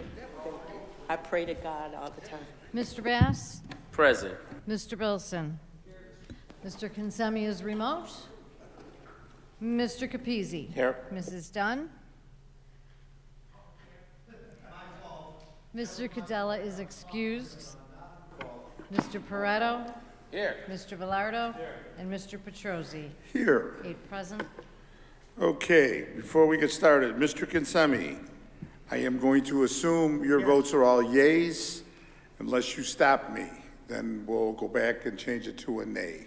So I'm going to assume all yays unless you correct me. It'll be much faster that way because of the delay from the internet. Anybody in the audience wish to speak? Yes. Somebody said yes? That was Mr. Consemi, sir. Okay. Saying that, we will move on to recommended actions. We'll take 401 and 402 together, minutes for the April 22 meeting, and budget transfer number 10. Motion, please. Thank you, Mr. Velardo, second by Mr. Bilson. Any questions? Call the roll, please. All opposed? All in favor? Aye. Any opposed? Thank you. Okay, show Mr. Capizzi stepped out, so you're going to have 1, 2, 3. Noted. I'll let you count. This 4.04, we shall take the treasurer's report for April received and filed, along with the budget status report. I will now take the personnel report certificated, items 1 through 14, please. Mr. Velardo, second Mr. Pareto. Questions? Call the roll, please. Mr. Bass? Yes. Mr. Bilson? Yes. Mrs. Dunn? Yes. Mr. Pareto? Yes. Mr. Velardo? Yes. And Mr. Petrosi? Yes. Report accepted. Show Mr. Consemi as a yay. 4.07, personnel report classified. We will take items 1 through 11, with the exception of the driver, repair person is withdrawn. Mr. Bilson. Mr. Bass, any questions? Call the roll, please. Mr. Bass? Yes. Mr. Bilson? Yes. Mrs. Dunn? Yes. Mr. Pareto? Yes. Mr. Velardo? Yes. Mr. Petrosi? Yes. Report accepted. Thank you. 4.08 and 4.09 together, they're the reports from special ed and preschool special ed, please. Mr. Bilson? Mr. Pareto? Questions? Call the roll, please. All in favor? Aye. Any opposed? Thank you. Thank you. 4.10, these are short-term contracts. I'll just abbreviate them. Katie Webster, Feelings Rock Incorporated, Mike Siege, Sunshine Products, Shannon Pearson, Lakeview Animal Sanctuary, and Sujay Web Solutions. Moved by Mr. Pareto. Mr. Velardo, any questions? Call the roll, please. Mr. Bass? Yes. Mr. Bilson? Yes. Mrs. Dunn? Yes. Mr. Pareto? Yes. Mr. Velardo? And Mr. Petrosi? Yes, thank you very much. 4.11, Head Start and Early Head Start reports, please. Mr. Bilson, thank you. Mr. Velardo, second. Any questions? Call the roll, please. All in favor? Aye. Any opposed? Hearing none, reports accepted. Thank you. Moving on to new business. We'll take 601 to 603 together. These are contracts. One is through ClearTouch for our smart boards, PLC Associates for professional development, and Niagara Alliance for restorative practices. Mr. Bilson on the motion. Mr. Velardo on the second. Any questions? Call the roll, please. Mr. Bass? Yes. Mr. Bilson? Yes. Mrs. Dunn? Yes. Mr. Pareto? Yes. Mr. Velardo? Yes. And Mr. Petrosi? Yes. Thank you. Thank you. 6.04 to 6.06 are curriculum. 04 is the approval of the district elementary literacy resources for English language arts in the primary sister schools. And 605 is the approval of the district elementary literacy resources for English language arts in grades kindergarten to 5. And 606 is the approval of the district preparatory science resources for grades 6 to 8. Mr. Velardo, second Mr. Pareto. Any questions? Call the roll, please. Mr. Bass? Yes. Mr. Bilson? Yes. Mrs. Dunn? Yes. Mr. Pareto? Yes. Mr. Velardo? Yes. Mr. Petrosi? Yes. Thank you very much. 6.07, approval of use for pesticides on the grounds of Niagara Falls High School for the control of ticks. Mr. Velardo? Mr. Bass? Any questions? Call the roll, please. Mr. Bass? Yes. Mr. Bilson? Yes. Mrs. Dunn? Yes. Mr. Pareto? Yes. Mr. Velardo? Yes. And Mr. Petrosi? Yes. I'm going to take 6.08 and 6.09 together. 6.08 is an amendment to Clark Patterson lease contract, and the 6.09 is the amendment to Buffalo Construction's contract. Mr. Pareto on the motion. Mr. Velardo on the second. Any questions? Call the roll, please. Mr. Bass? Yes. Mr. Bilson? Yes. Mrs. Dunn? Yes. Mr. Pareto? Yes. Mr. Velardo? Yes. And Mr. Petrosi? Yes, thank you very much. 6.10 is the approval of Buffalo Construction Consultants as the construction manager for our American Rescue Capital Project. I think I heard Mr. Bass. Yes. Mr. Bilson, any questions?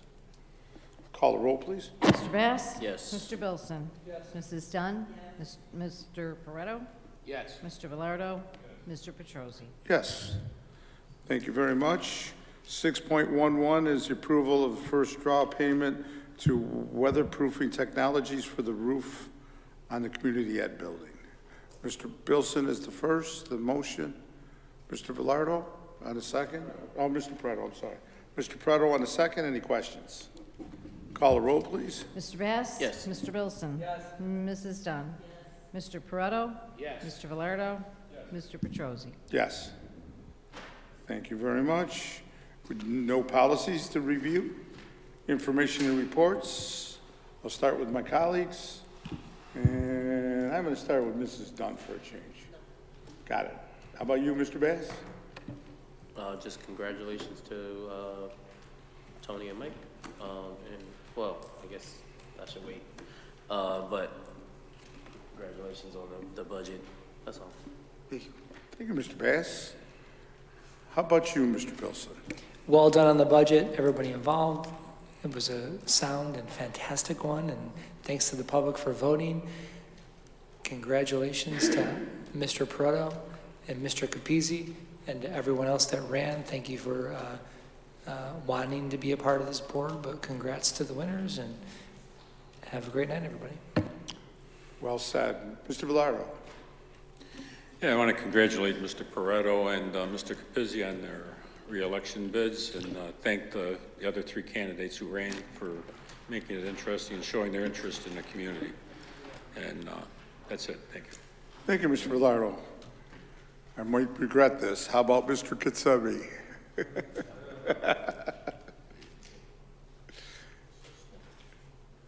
Mr. Kitsemi, are you there?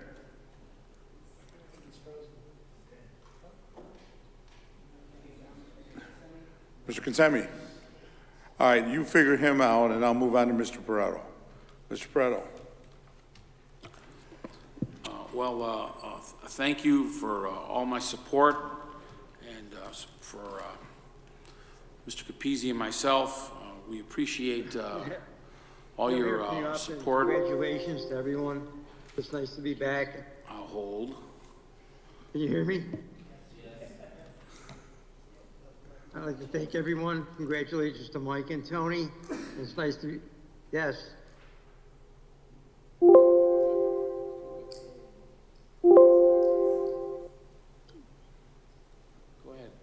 Go ahead, Jimmy.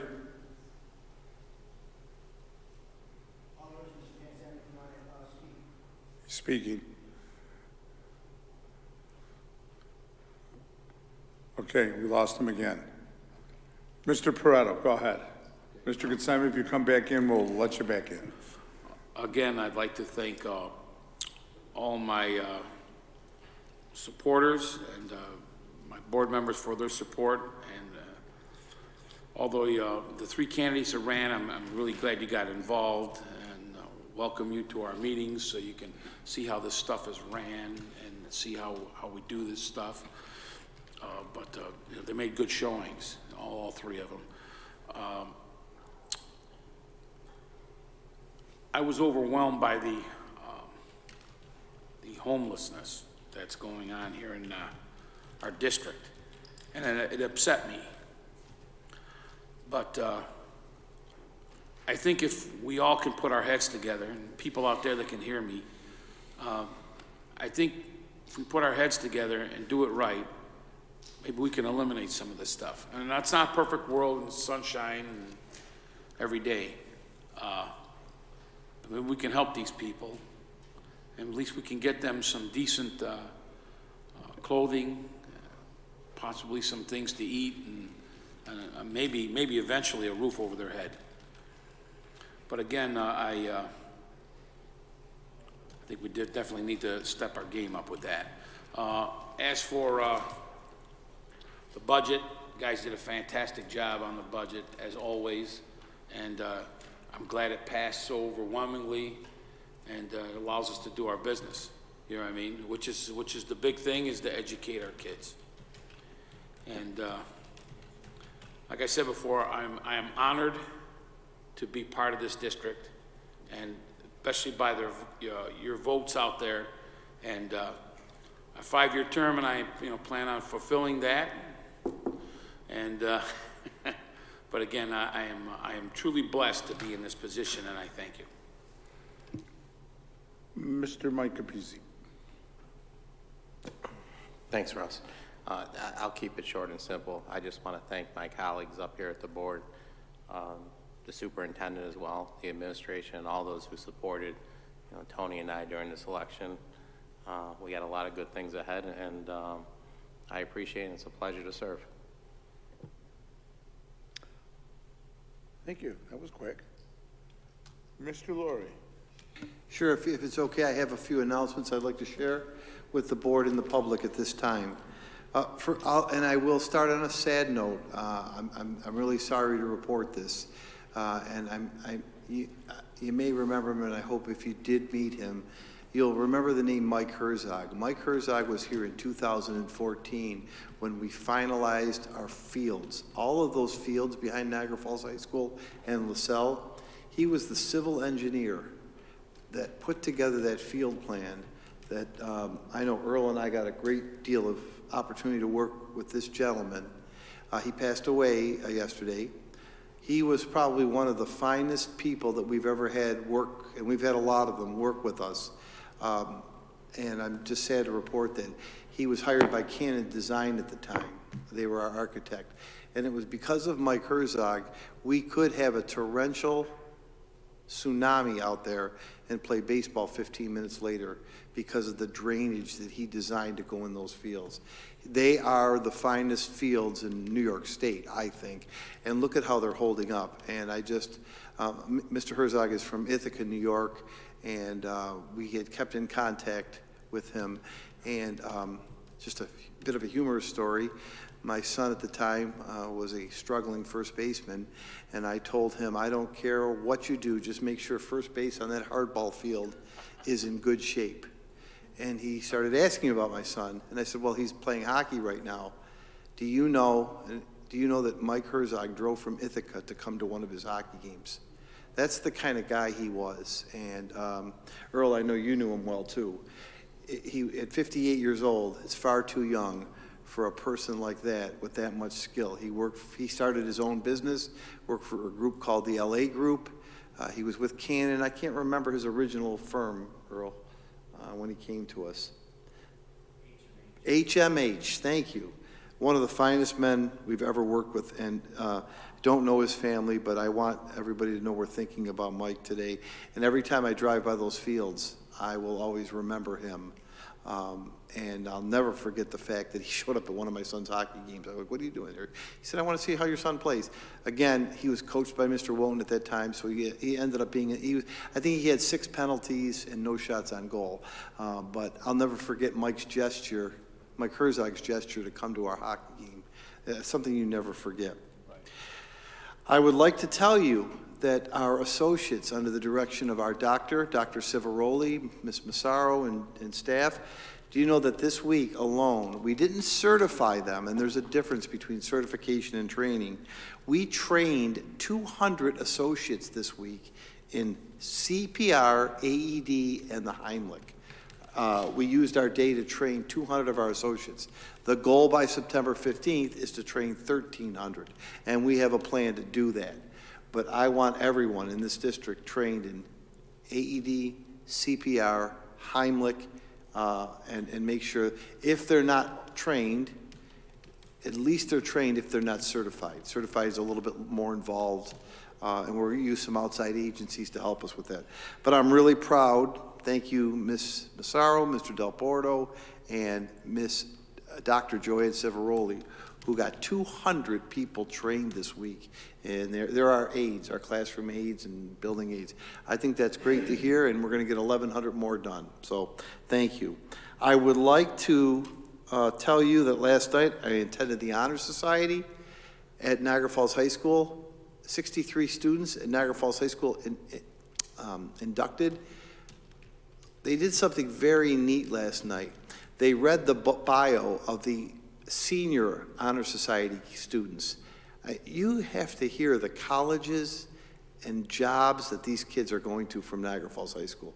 Amazing, amazing. I don't want to hear ever that our kids can't do it or won't do it. They are amazing. That Honor Society induction was amazing, and I'm so proud of our kids. I would like to tell you that tomorrow we are presenting at the North Atlantic Trades Show. These are for tradesmen and women, laborers across the North Atlantic coast. There's a couple hundred, maybe 500 at the casino, and we have an 11 o'clock presentation on our school to apprentice pipeline, where we'll be speaking to tradespeople from all over the country and Puerto Rico as to how we started a trades program in our school district. We have the 11 to 12 o'clock time slot. I don't know how anybody else is going to speak because I'll take the first 58 minutes, but I'm really pleased that we're going to be able to do that. Earl will report to you and tell you that the Hyde Park Playground is coming along very nicely. We'll get on that Hyde Park Playground before you know it.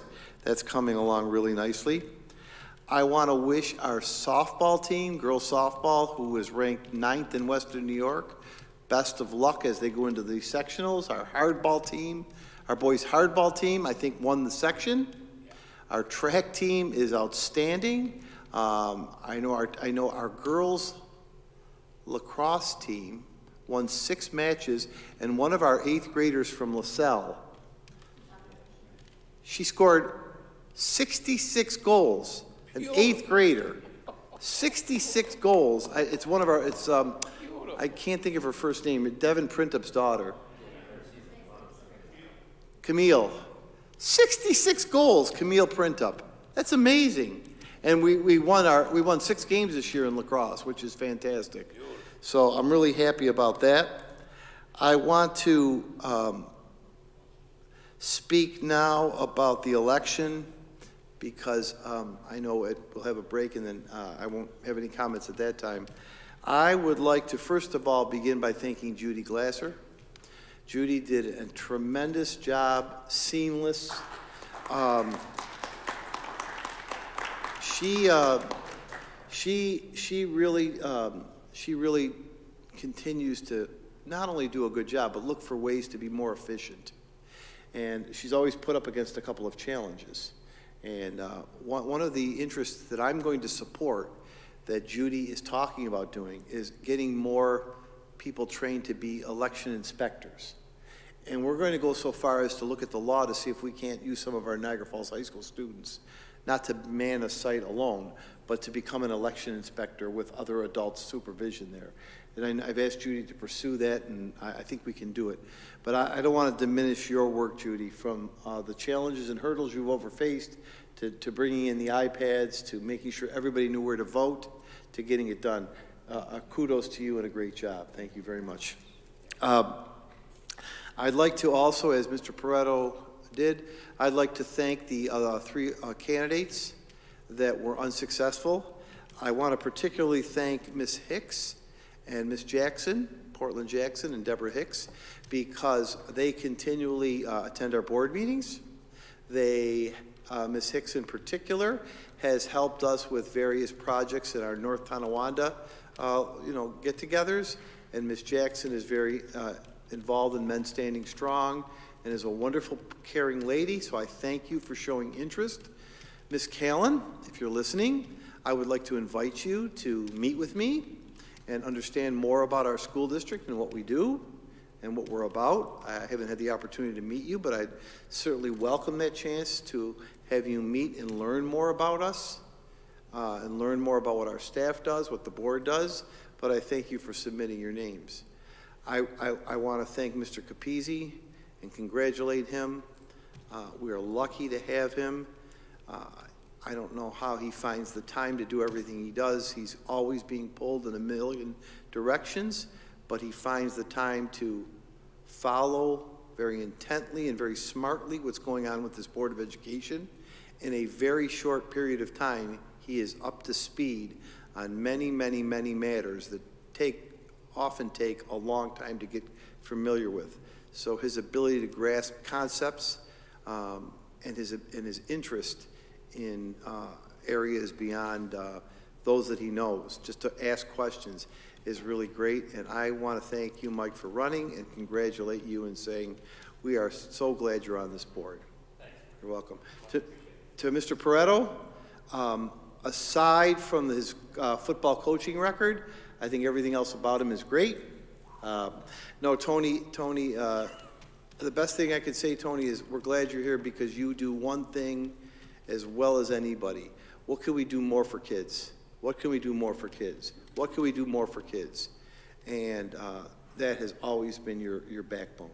And for the students in Niagara Falls, Tony can't do enough advocating for more things for kids. Better uniforms, better fields, better opportunities. He is kids, kids, kids, kids, kids, and we're really glad that you're with us. So I appreciate that. The budget, thank you, voters. I'll call it 80%. Thank you very much for an 80% pass rate. Fantastic job. It's a good budget. It's going to allow us to do everything that we need to do. So with that, I will close, and I will just put this on the public record just because I think it's appropriate and being transparent. I'm going to take my first days off next week, so you can still get a hold of me, but I just think you should know that. But always call me, and the district is in good hands if I'm not here. They'll say after 2 days off, they'll be like, Mark who? What was his last name? But I do want you to know, and I do think the public should know and the board should know when I will not be in district, so I always will report that. So but I'm always available to you by phone. So otherwise, we won't be together again until June. Happy Memorial Day to everybody, to those that fought for our freedom and to those that sacrificed the ultimate respect. Happy Memorial Day to the entire board. We continue on a great trajectory, and I promise more fiscal stability, fiscal prudence, and more programming. I think you got a good chance tonight to see something that is something that we're not covering up or hiding. We have some challenges, and we're going to attack them head on and expose them, and not only expose them, but have a plan for addressing them. And I thought you saw a great presentation by some caring people tonight. Mr. Petrosi, members of the board, I stand behind the fact that in Western New York and in New York State, we still have the best school board anywhere. And with that, I say thank you for your support, and I know I speak for the staff in saying that. So thank you very much. That's all I have. No need tonight for an executive session. Okay. Mr. Kinsemi? No luck. Okay. I'll be brief, and I think somebody, Mr. Esposito, did you want to speak? Yes. Okay, come on up, because the next meeting, you're unable to speak yet. So we're just, colleagues, if you don't mind if I make this little exception. Oh, I have, Mr. Patricia. You're up. Okay. Name, address, phone.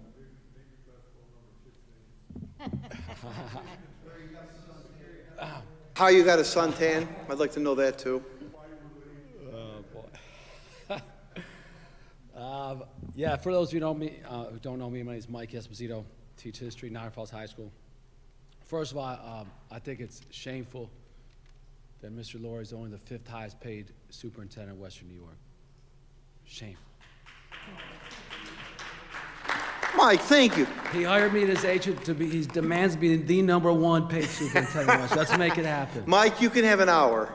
Russ, Ray, turn the clock off. Turn the clock off. Start your speech again. No, I'm kidding. Thank you, Mike. Mr. Laurie.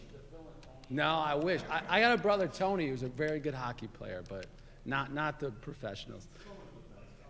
In all seriousness, it was my first year. I coached basketball for 30 years, and I coached a girls' flag football team this year. And the girls are working really hard, but it's really opened my eyes to a lot of things. Things I kind of already knew, but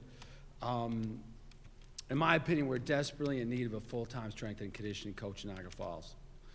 You would not believe how fast, strong, skilled these other teams are. We play Orchard Park, West Seneca.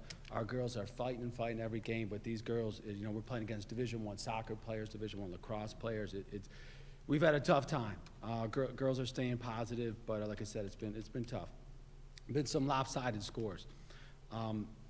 There are 19 colleges that offer scholarships for flag football. Did a little research.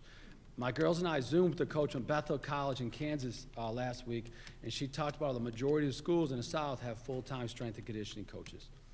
From 1988 to the present, our football team has produced only 2 Division I kids. That's no criticism at ADs or coaches or anyone else, right? That's just a fact. I talked to a coach in the South just today. He said his high school has produced 20 Division I players just in the last 15 years. I mean, there's a lot of reasons for that, besides, strength and conditioning. I talked to Mr. Pareto. I know he's a football coach, and he said it best. He's like, correct, I don't want to paraphrase. We need to get in the 21st century, correct, Mr. Pareto? We need to get in the 21st century. Our kids are already at a huge disadvantage. Like I said, it's my first year coaching girls flag. There's been some lopsided scores. My wife said, well, it's probably coaching. That could be. I like not to think so, but in my opinion, the biggest reason is that our girls, in this city, for whatever, and there's a lot of reasons for this, but they just don't play other sports. All my kids played soccer growing up when they were 5, 6, 7 years old, and there was very few of our students who participated in the soccer programs for whatever reasons. We have 25 girls on the team. 15 girls have never played organized sports. Never, not soccer, not Little League baseball, nothing. Never, ever before. So that puts them at a really big disadvantage to start. And I think hiring a strength and conditioning coach would level out the playing field just a little bit, give them a fighting chance, like I said. The world of college athletics is extremely competitive. Playing a college sport can open so many doors for our kids. Hiring a strength and conditioning coach could result in positive changes to our students that could actually just have a huge impact on their life for the rest of their lives. Any strength and conditioning coach that would be hired in the future hopefully could have a nutritionist background. We all know the epidemic of child obesity. It can help in so many areas. You know, I'm fortunate enough to have a great job, love my job. I think we get paid very well for Western New York. Not as well as Mr. Laurie, but we do pretty good as teachers. You know, I was fortunate, like I said, to hire a strength and conditioning coach on occasion for my kids. You know, my son ended up, making the varsity at Canisius High School, won a state championship. I'm trying to get him to transfer here, Mr. Laurie, just to let you know. It's a tough haul with my wife, but I'm trying to get him to transfer because I believe in education here. And, you know, my daughter's, you know, I don't think she's going to be like going Division I or anything like that, but she's a pretty good pitcher. She's 11, but I was able to hire a pitching coach for her. Pretty expensive pitching coach, but as the board knows, as everyone knows, a lot of our kids can't hire a strength and conditioning coach, can't hire pitching coaches. Trust me, these girls from Clarence, Orchard Park, West Seneca, Frontier, they all got specialized coaches. The vast majority have specialized coaches, and of course, our kids don't. Most of them don't anyway. So I would hope, you know, I know the budget's a concern. I know, you know, it's a big deal to hire someone full-time, but our kids, like I said, desperately need them. May I respond, Mr. Petrozzi? Thanks. First of all, Spo, thanks for coming. Thank you for your professional presentation, seriously. You weren't here at the beginning, and we had a presentation by a group on McKinney-Vento, homeless, closed closets, and things like that. So there's really a correlation with the fact that we're not blaming anybody, but our kids, our community can't afford it, and our school district does so much more than just do reading and math and writing and social studies. And I think it's incumbent upon us to give that playing field equalization. I think it's indicative of why we spend so much time on technology, right? We invest a lot of money in our classroom technology, and we train and train and train because we're trying to use technology as the great equalizer for a lot of kids. I completely agree with you that we need this type of service for our kids. And it's not just because, and I appreciate you coaching flag football too, by the way. I'd love our flag football team to win every game, but it's really about something else you said. It's about a lifetime of knowing how to eat and not eat, and what to pick and what not to pick, and how to really exercise appropriately and not make mistakes that our kids don't have that advantage of. So I couldn't agree with you more. I've spoken to the board about this, not as directly as this, but I want to just say one thing because I don't want this to get misconstrued. And I know you don't mean this in any way, but I want to this is in no way a reflection of Tony Serace. Tony Serace is probably the foremost authority on concussions, maybe in the country.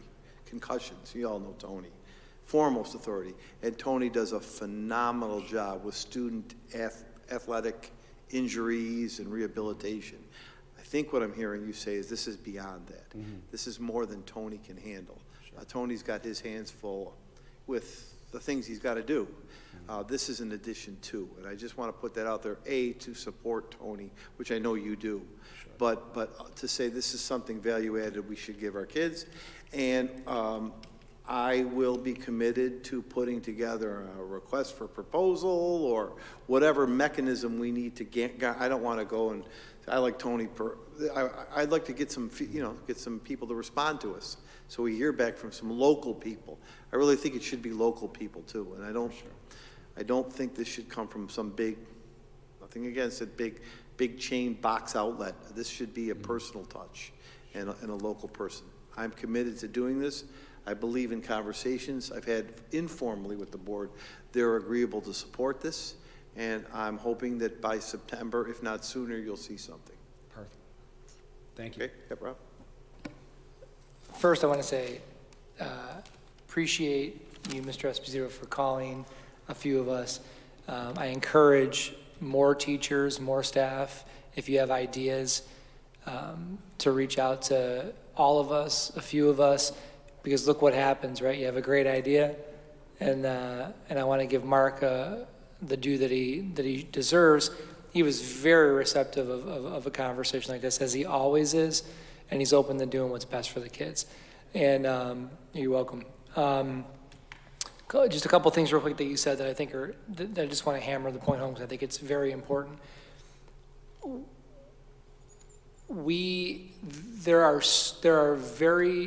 There's a small group of kids and families in every district that have the ability. It doesn't matter if it's Niagara Falls, doesn't matter if it's Williamsville, they have the ability to do these pitching lessons, to do batting lessons, to get a membership at the Nice Center and have your kids, doing all these things that keep them active and get better and better and better. And I think, for us to be able to provide that to, Tony and I were just talking about athletes and how, as we coach, sometimes there's kids that are lucky to have some God-given ability, but might not have the resources to really take that ability to the next level. And boy, does every school district have an opportunity to invest in those children in other ways, like we do in all these other ways. And I think this is a great one. I think this will be huge for them as they grow up to be adults, right? And to take what we provide to them to their business life, to their college life, to their sporting life. I just think this is great. I was excited when I talked to you about it. I think it's just a really, really great opportunity for us. And I'm, as a parent of kids that play sports in the district, shout out to Brooklyn getting called up for varsity. Let's go. I think this is a great thing for all of us. So, Tony, I think maybe you wanted to say something. Just board members and the folks out there that can hear us. Volunteer football coach for under Don Bass and varsity. First couple weeks of the season, it's hot out there, okay? It's probably on that turf, it's 80 degrees, you know what I mean? It's hot. What we're finding as coaches and as parents is some of these kids do not eat. Right. So it doesn't matter how good this athlete he is.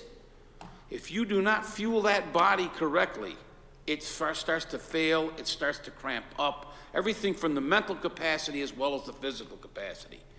And we've been blessed that we've gotten some meals, and Kevin has whipped up some meals, and he did some stuff for a few of the teams. But that stuff helps. Again, this piggybacks on our earlier discussions we had, and again, it comes down to those little things. But I'm all in support of this, especially if we do it right, like you said, locally, we do it right. And if we can just fuel a couple of these athletes better, or 20 of them, or 11 of them, they will open the door for opportunities. What piggyback on what Mr. Esposito said, is these kids could have a golden opportunity. Of course, they have to have the grades, but they also have to have the ability. And if we could turn more kids into some college-bound, it opens the door for them to get that college education. You know what I mean? And we could sit around for hours and talk about the athletes that we played with, watched, whatever. You know what I mean? So, again, if they need to be fueled, they need to be worked out correctly. I don't mean, and this is not a thing against Tony. Tony Cerise does a fantastic job, but he is limited. You know what I mean? He is limited. We have how many athletes especially during fall sports? We have 1,800 kids of our 7,000 whatever participate in at least one sport in athletics. 1,800. So it's like a school of kids. So there's 1,800 kids, and that's not even to mention the kids that might come, we could attract to come out. So, Mike, sorry, Earl. thanks for coming down here and bringing this to our attention. I mean, we've been friends for almost 30 years since you coached me in high school. He was my starting center. Mike Capizzi, my starting center. Center? 5'7". I'm sure you didn't win many games then either. No, and I broke a record. I got a fall on the jump ball, and I fouled out within 2 minutes of a game. You could confirm I'm not that. really surprised. But yeah. So, but anyway, back to Mike. For 30 years, he's had a passion for sports and students, and how much the game has evolved. He's evolved as well. I remember 30 years ago, the big thing with us is carb loading before the games, where nobody knew anything about protein or cutting carbs, whatever the case was. And now it's just evolved, just so much of the metrics of the body. So I give you credit that you kept up with this. And it's kind of crazy that some of the athletes that this school has harvested, it just makes you wonder how good or how many more we could have if we had the proper strength and conditioning coach or the proper instruction, to the body metrics. So I commend you with that, and I think you're the right guy for the job with that. Appreciate that. If I just tell a really quick story. Mike Capizzi, 1993, Mike? Senior year, there's a 7-footer from St. Joe's named Josh Sankas who had a great career in Italy, made millions. I know Josh. Mike Capizzi boxed him out from about 3 feet from the basket to the foul line. I mean, he pushed him back and got the rebound. I remember it like it was yesterday. He also had a triple-double that game. He had 10 pieces of pizza, 10 wings, and 10 donuts. Triple-double is big. I didn't have a strength and conditioning coach. Now you're Catholic, yeah. Wow. Triple-double. You didn't know that, Mr. I like that. Earl Bass said something. Strength and conditioning, that's where skill meets raw talent, and that's what produces high caliber athletes. And I think that this would be positive for us because we have an abundant amount of raw talent. Yes.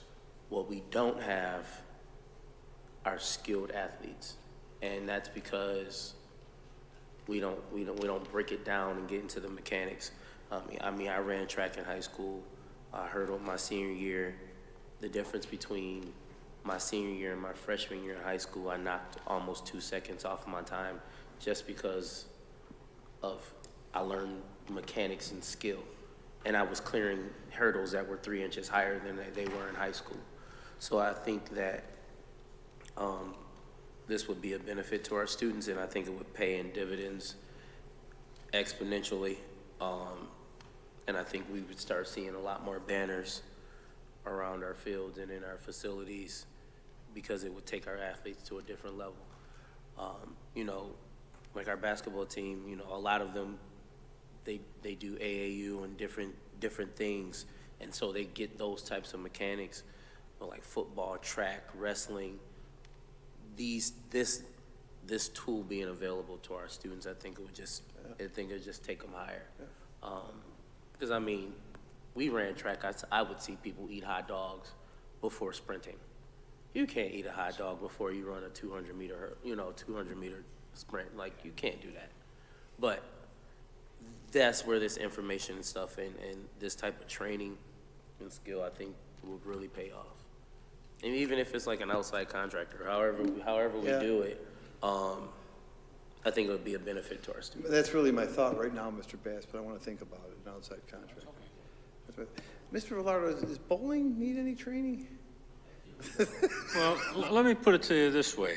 I'm not going to tell you how, I'm pretty old, and I'm still carrying close to a 200 average in bowling. So, and I do strength and condition myself, and I think it'll help out in the bowling team. Especially, he's not here today. Mr. Ventry's not coaching, but that's okay. I do have one more thing too. I think we shouldn't stop here though, right? Like, I think this is a great start, but I would encourage our great coaches who volunteer their time and put forth a lot of effort for all the kids to think about more things like this that we can do to elevate our experience for the students and elevate the opportunity for them to succeed. And whether that's, again, our coaches are great, but whether that's, like Mr. Bass said, maybe we go out and find specialists for our kids, right? Maybe we find experts that come in and if we have somebody with raw talent that we know could be an amazing quarterback, right? And maybe our coaches are great coaches, but they're not, at a level where if we brought in a quarterback specialist to come in and teach our kids the mechanics of that, or teach our coaches, right? Maybe bring in more training for our coaching staff to do things like that. I think this is the tip of the iceberg, but it's like that for, and I'd be remiss if I didn't say, if there's parents out there that are listening to this and your children don't play sports, we obviously would take the same time, energy, and effort to put forth everything we can for your children, for whatever they're exposed to in school. So this isn't just, all about let's just make the sports and the 1,800 athletes the best that they can be. We're open to everything, so feel free to bring us any suggestions. At least I'm speaking for myself. I would assume I'm speaking for the board as well. No, right. You know what, Mr. Bilson, the other thing that comes to mind, we're on the sports venue because of the way you brought this up, but I think experts in residence extends to musicians and theatrical people too. Yes. So I don't want, I know we're talking, we may have a common love of sports, many of us here, but I don't want to discount the fact that there are technicians in music and drama and theater. I'm just picking on two that we have to, consider as well, because while we have many multi-talented kids who may be in the choir and run track, but there are those kids that are just really super drama focused. And I think what I'm hearing is, I'm thinking about what was said, I think we need to look more at certain experts in residence, as the term that's coming to my head, that can bring that level up, not only on the field, but in the theater or in the musical arena too. And I think, yeah, right? We kind of gotten away from it, Earl. We used to bring in, some good, yeah. We need to get back to that. We need to get back to that. You're making me think of that when you're talking about it. And she did. She'd bring in some pretty big name musicians and theater drama people. So maybe, for the right price, we can even get you to come in and do something with. Yeah. No, I want to make that point though. They used to call Don Henley the golden throat. He had a golden voice. Yeah. That's Earl Bass. Oh, I just wanted to make when he was out singing in Bleneva Bond, I was I wanted to, don't ever ask me to sing Love Potion number 9 or whatever it was again. I can't compete. Yes, budget number. Yeah. Budget transfer. Transfer number 9. Yeah. No, thanks, both. Appreciate it. Okay, you're welcome. Thank you. Anybody else? Can I offer the district parent asked me to say something to all of you, and I forgot to give it to you, Russ. Other than Nick and Clara, who have responded to Wendy, if any of the rest of you want to attend their dinner at the bakery on May 30th, please let me or Wendy know, because they have to order the actual dinners. So there's my Wendy Tedesco update. Thank you, Judy. Okay. Okay, Bo, see, be at work tomorrow on time. All right. Thank you, Mr. Esposito. Thanks, Espo. Finishing up, I'd like to congratulate all 5 candidates last evening. Thank you for your efforts. Special congratulations to Mike Capizzi and Tony Pareto. Congratulations on your election. Judy, you make it look easy. I know it's not. Thank you for your hard work. Julie and Becky, thank you very much for the budget. Of course, you guys make it look easy also. It's always easy when you have money, but thank you for everything you did. And then Maria, thank you for all you did. I know staffing will be always a challenge, and Earl and Rick Corella, thank you all. Saying that, we're going to adjourn this meeting in the memory of Mary Sicoli, sister of Angela Massaro. Angelo, our condolences. And also for Mike Kurzak, is it pronounced? Herzog. Mike Herzog, thank you, Russ. Mike Herzog, thank you for adding that. And we'll add that in. Could I have a motion for adjournment, please? Mr. Velardo, Mr. Bilson, all in favor? Aye. Thank you, and we'll be back in 10 minutes for the statutory meeting.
Okay, we have everybody? I think so. Mr. Consemi on? No. Mr. Consemi is not on, okay, Judy? No. Okay, we'll call the meeting in order. Judy, call the roll, please. Mr. Bass? Present. Mr. Wilson? Here. Mr. Capizzi? Here. Mrs. Dunn?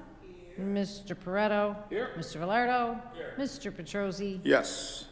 And 8 present. 8 present, 1 excused. 7 present, yes. Okay, for the purpose of this meeting is it's a statutory meeting in accordance with Section 2610 of the Education Law. This statutory meeting is being held to examine and tabulate statements of the result of the election budget vote in several school election districts and to officially declare the results of the canvass.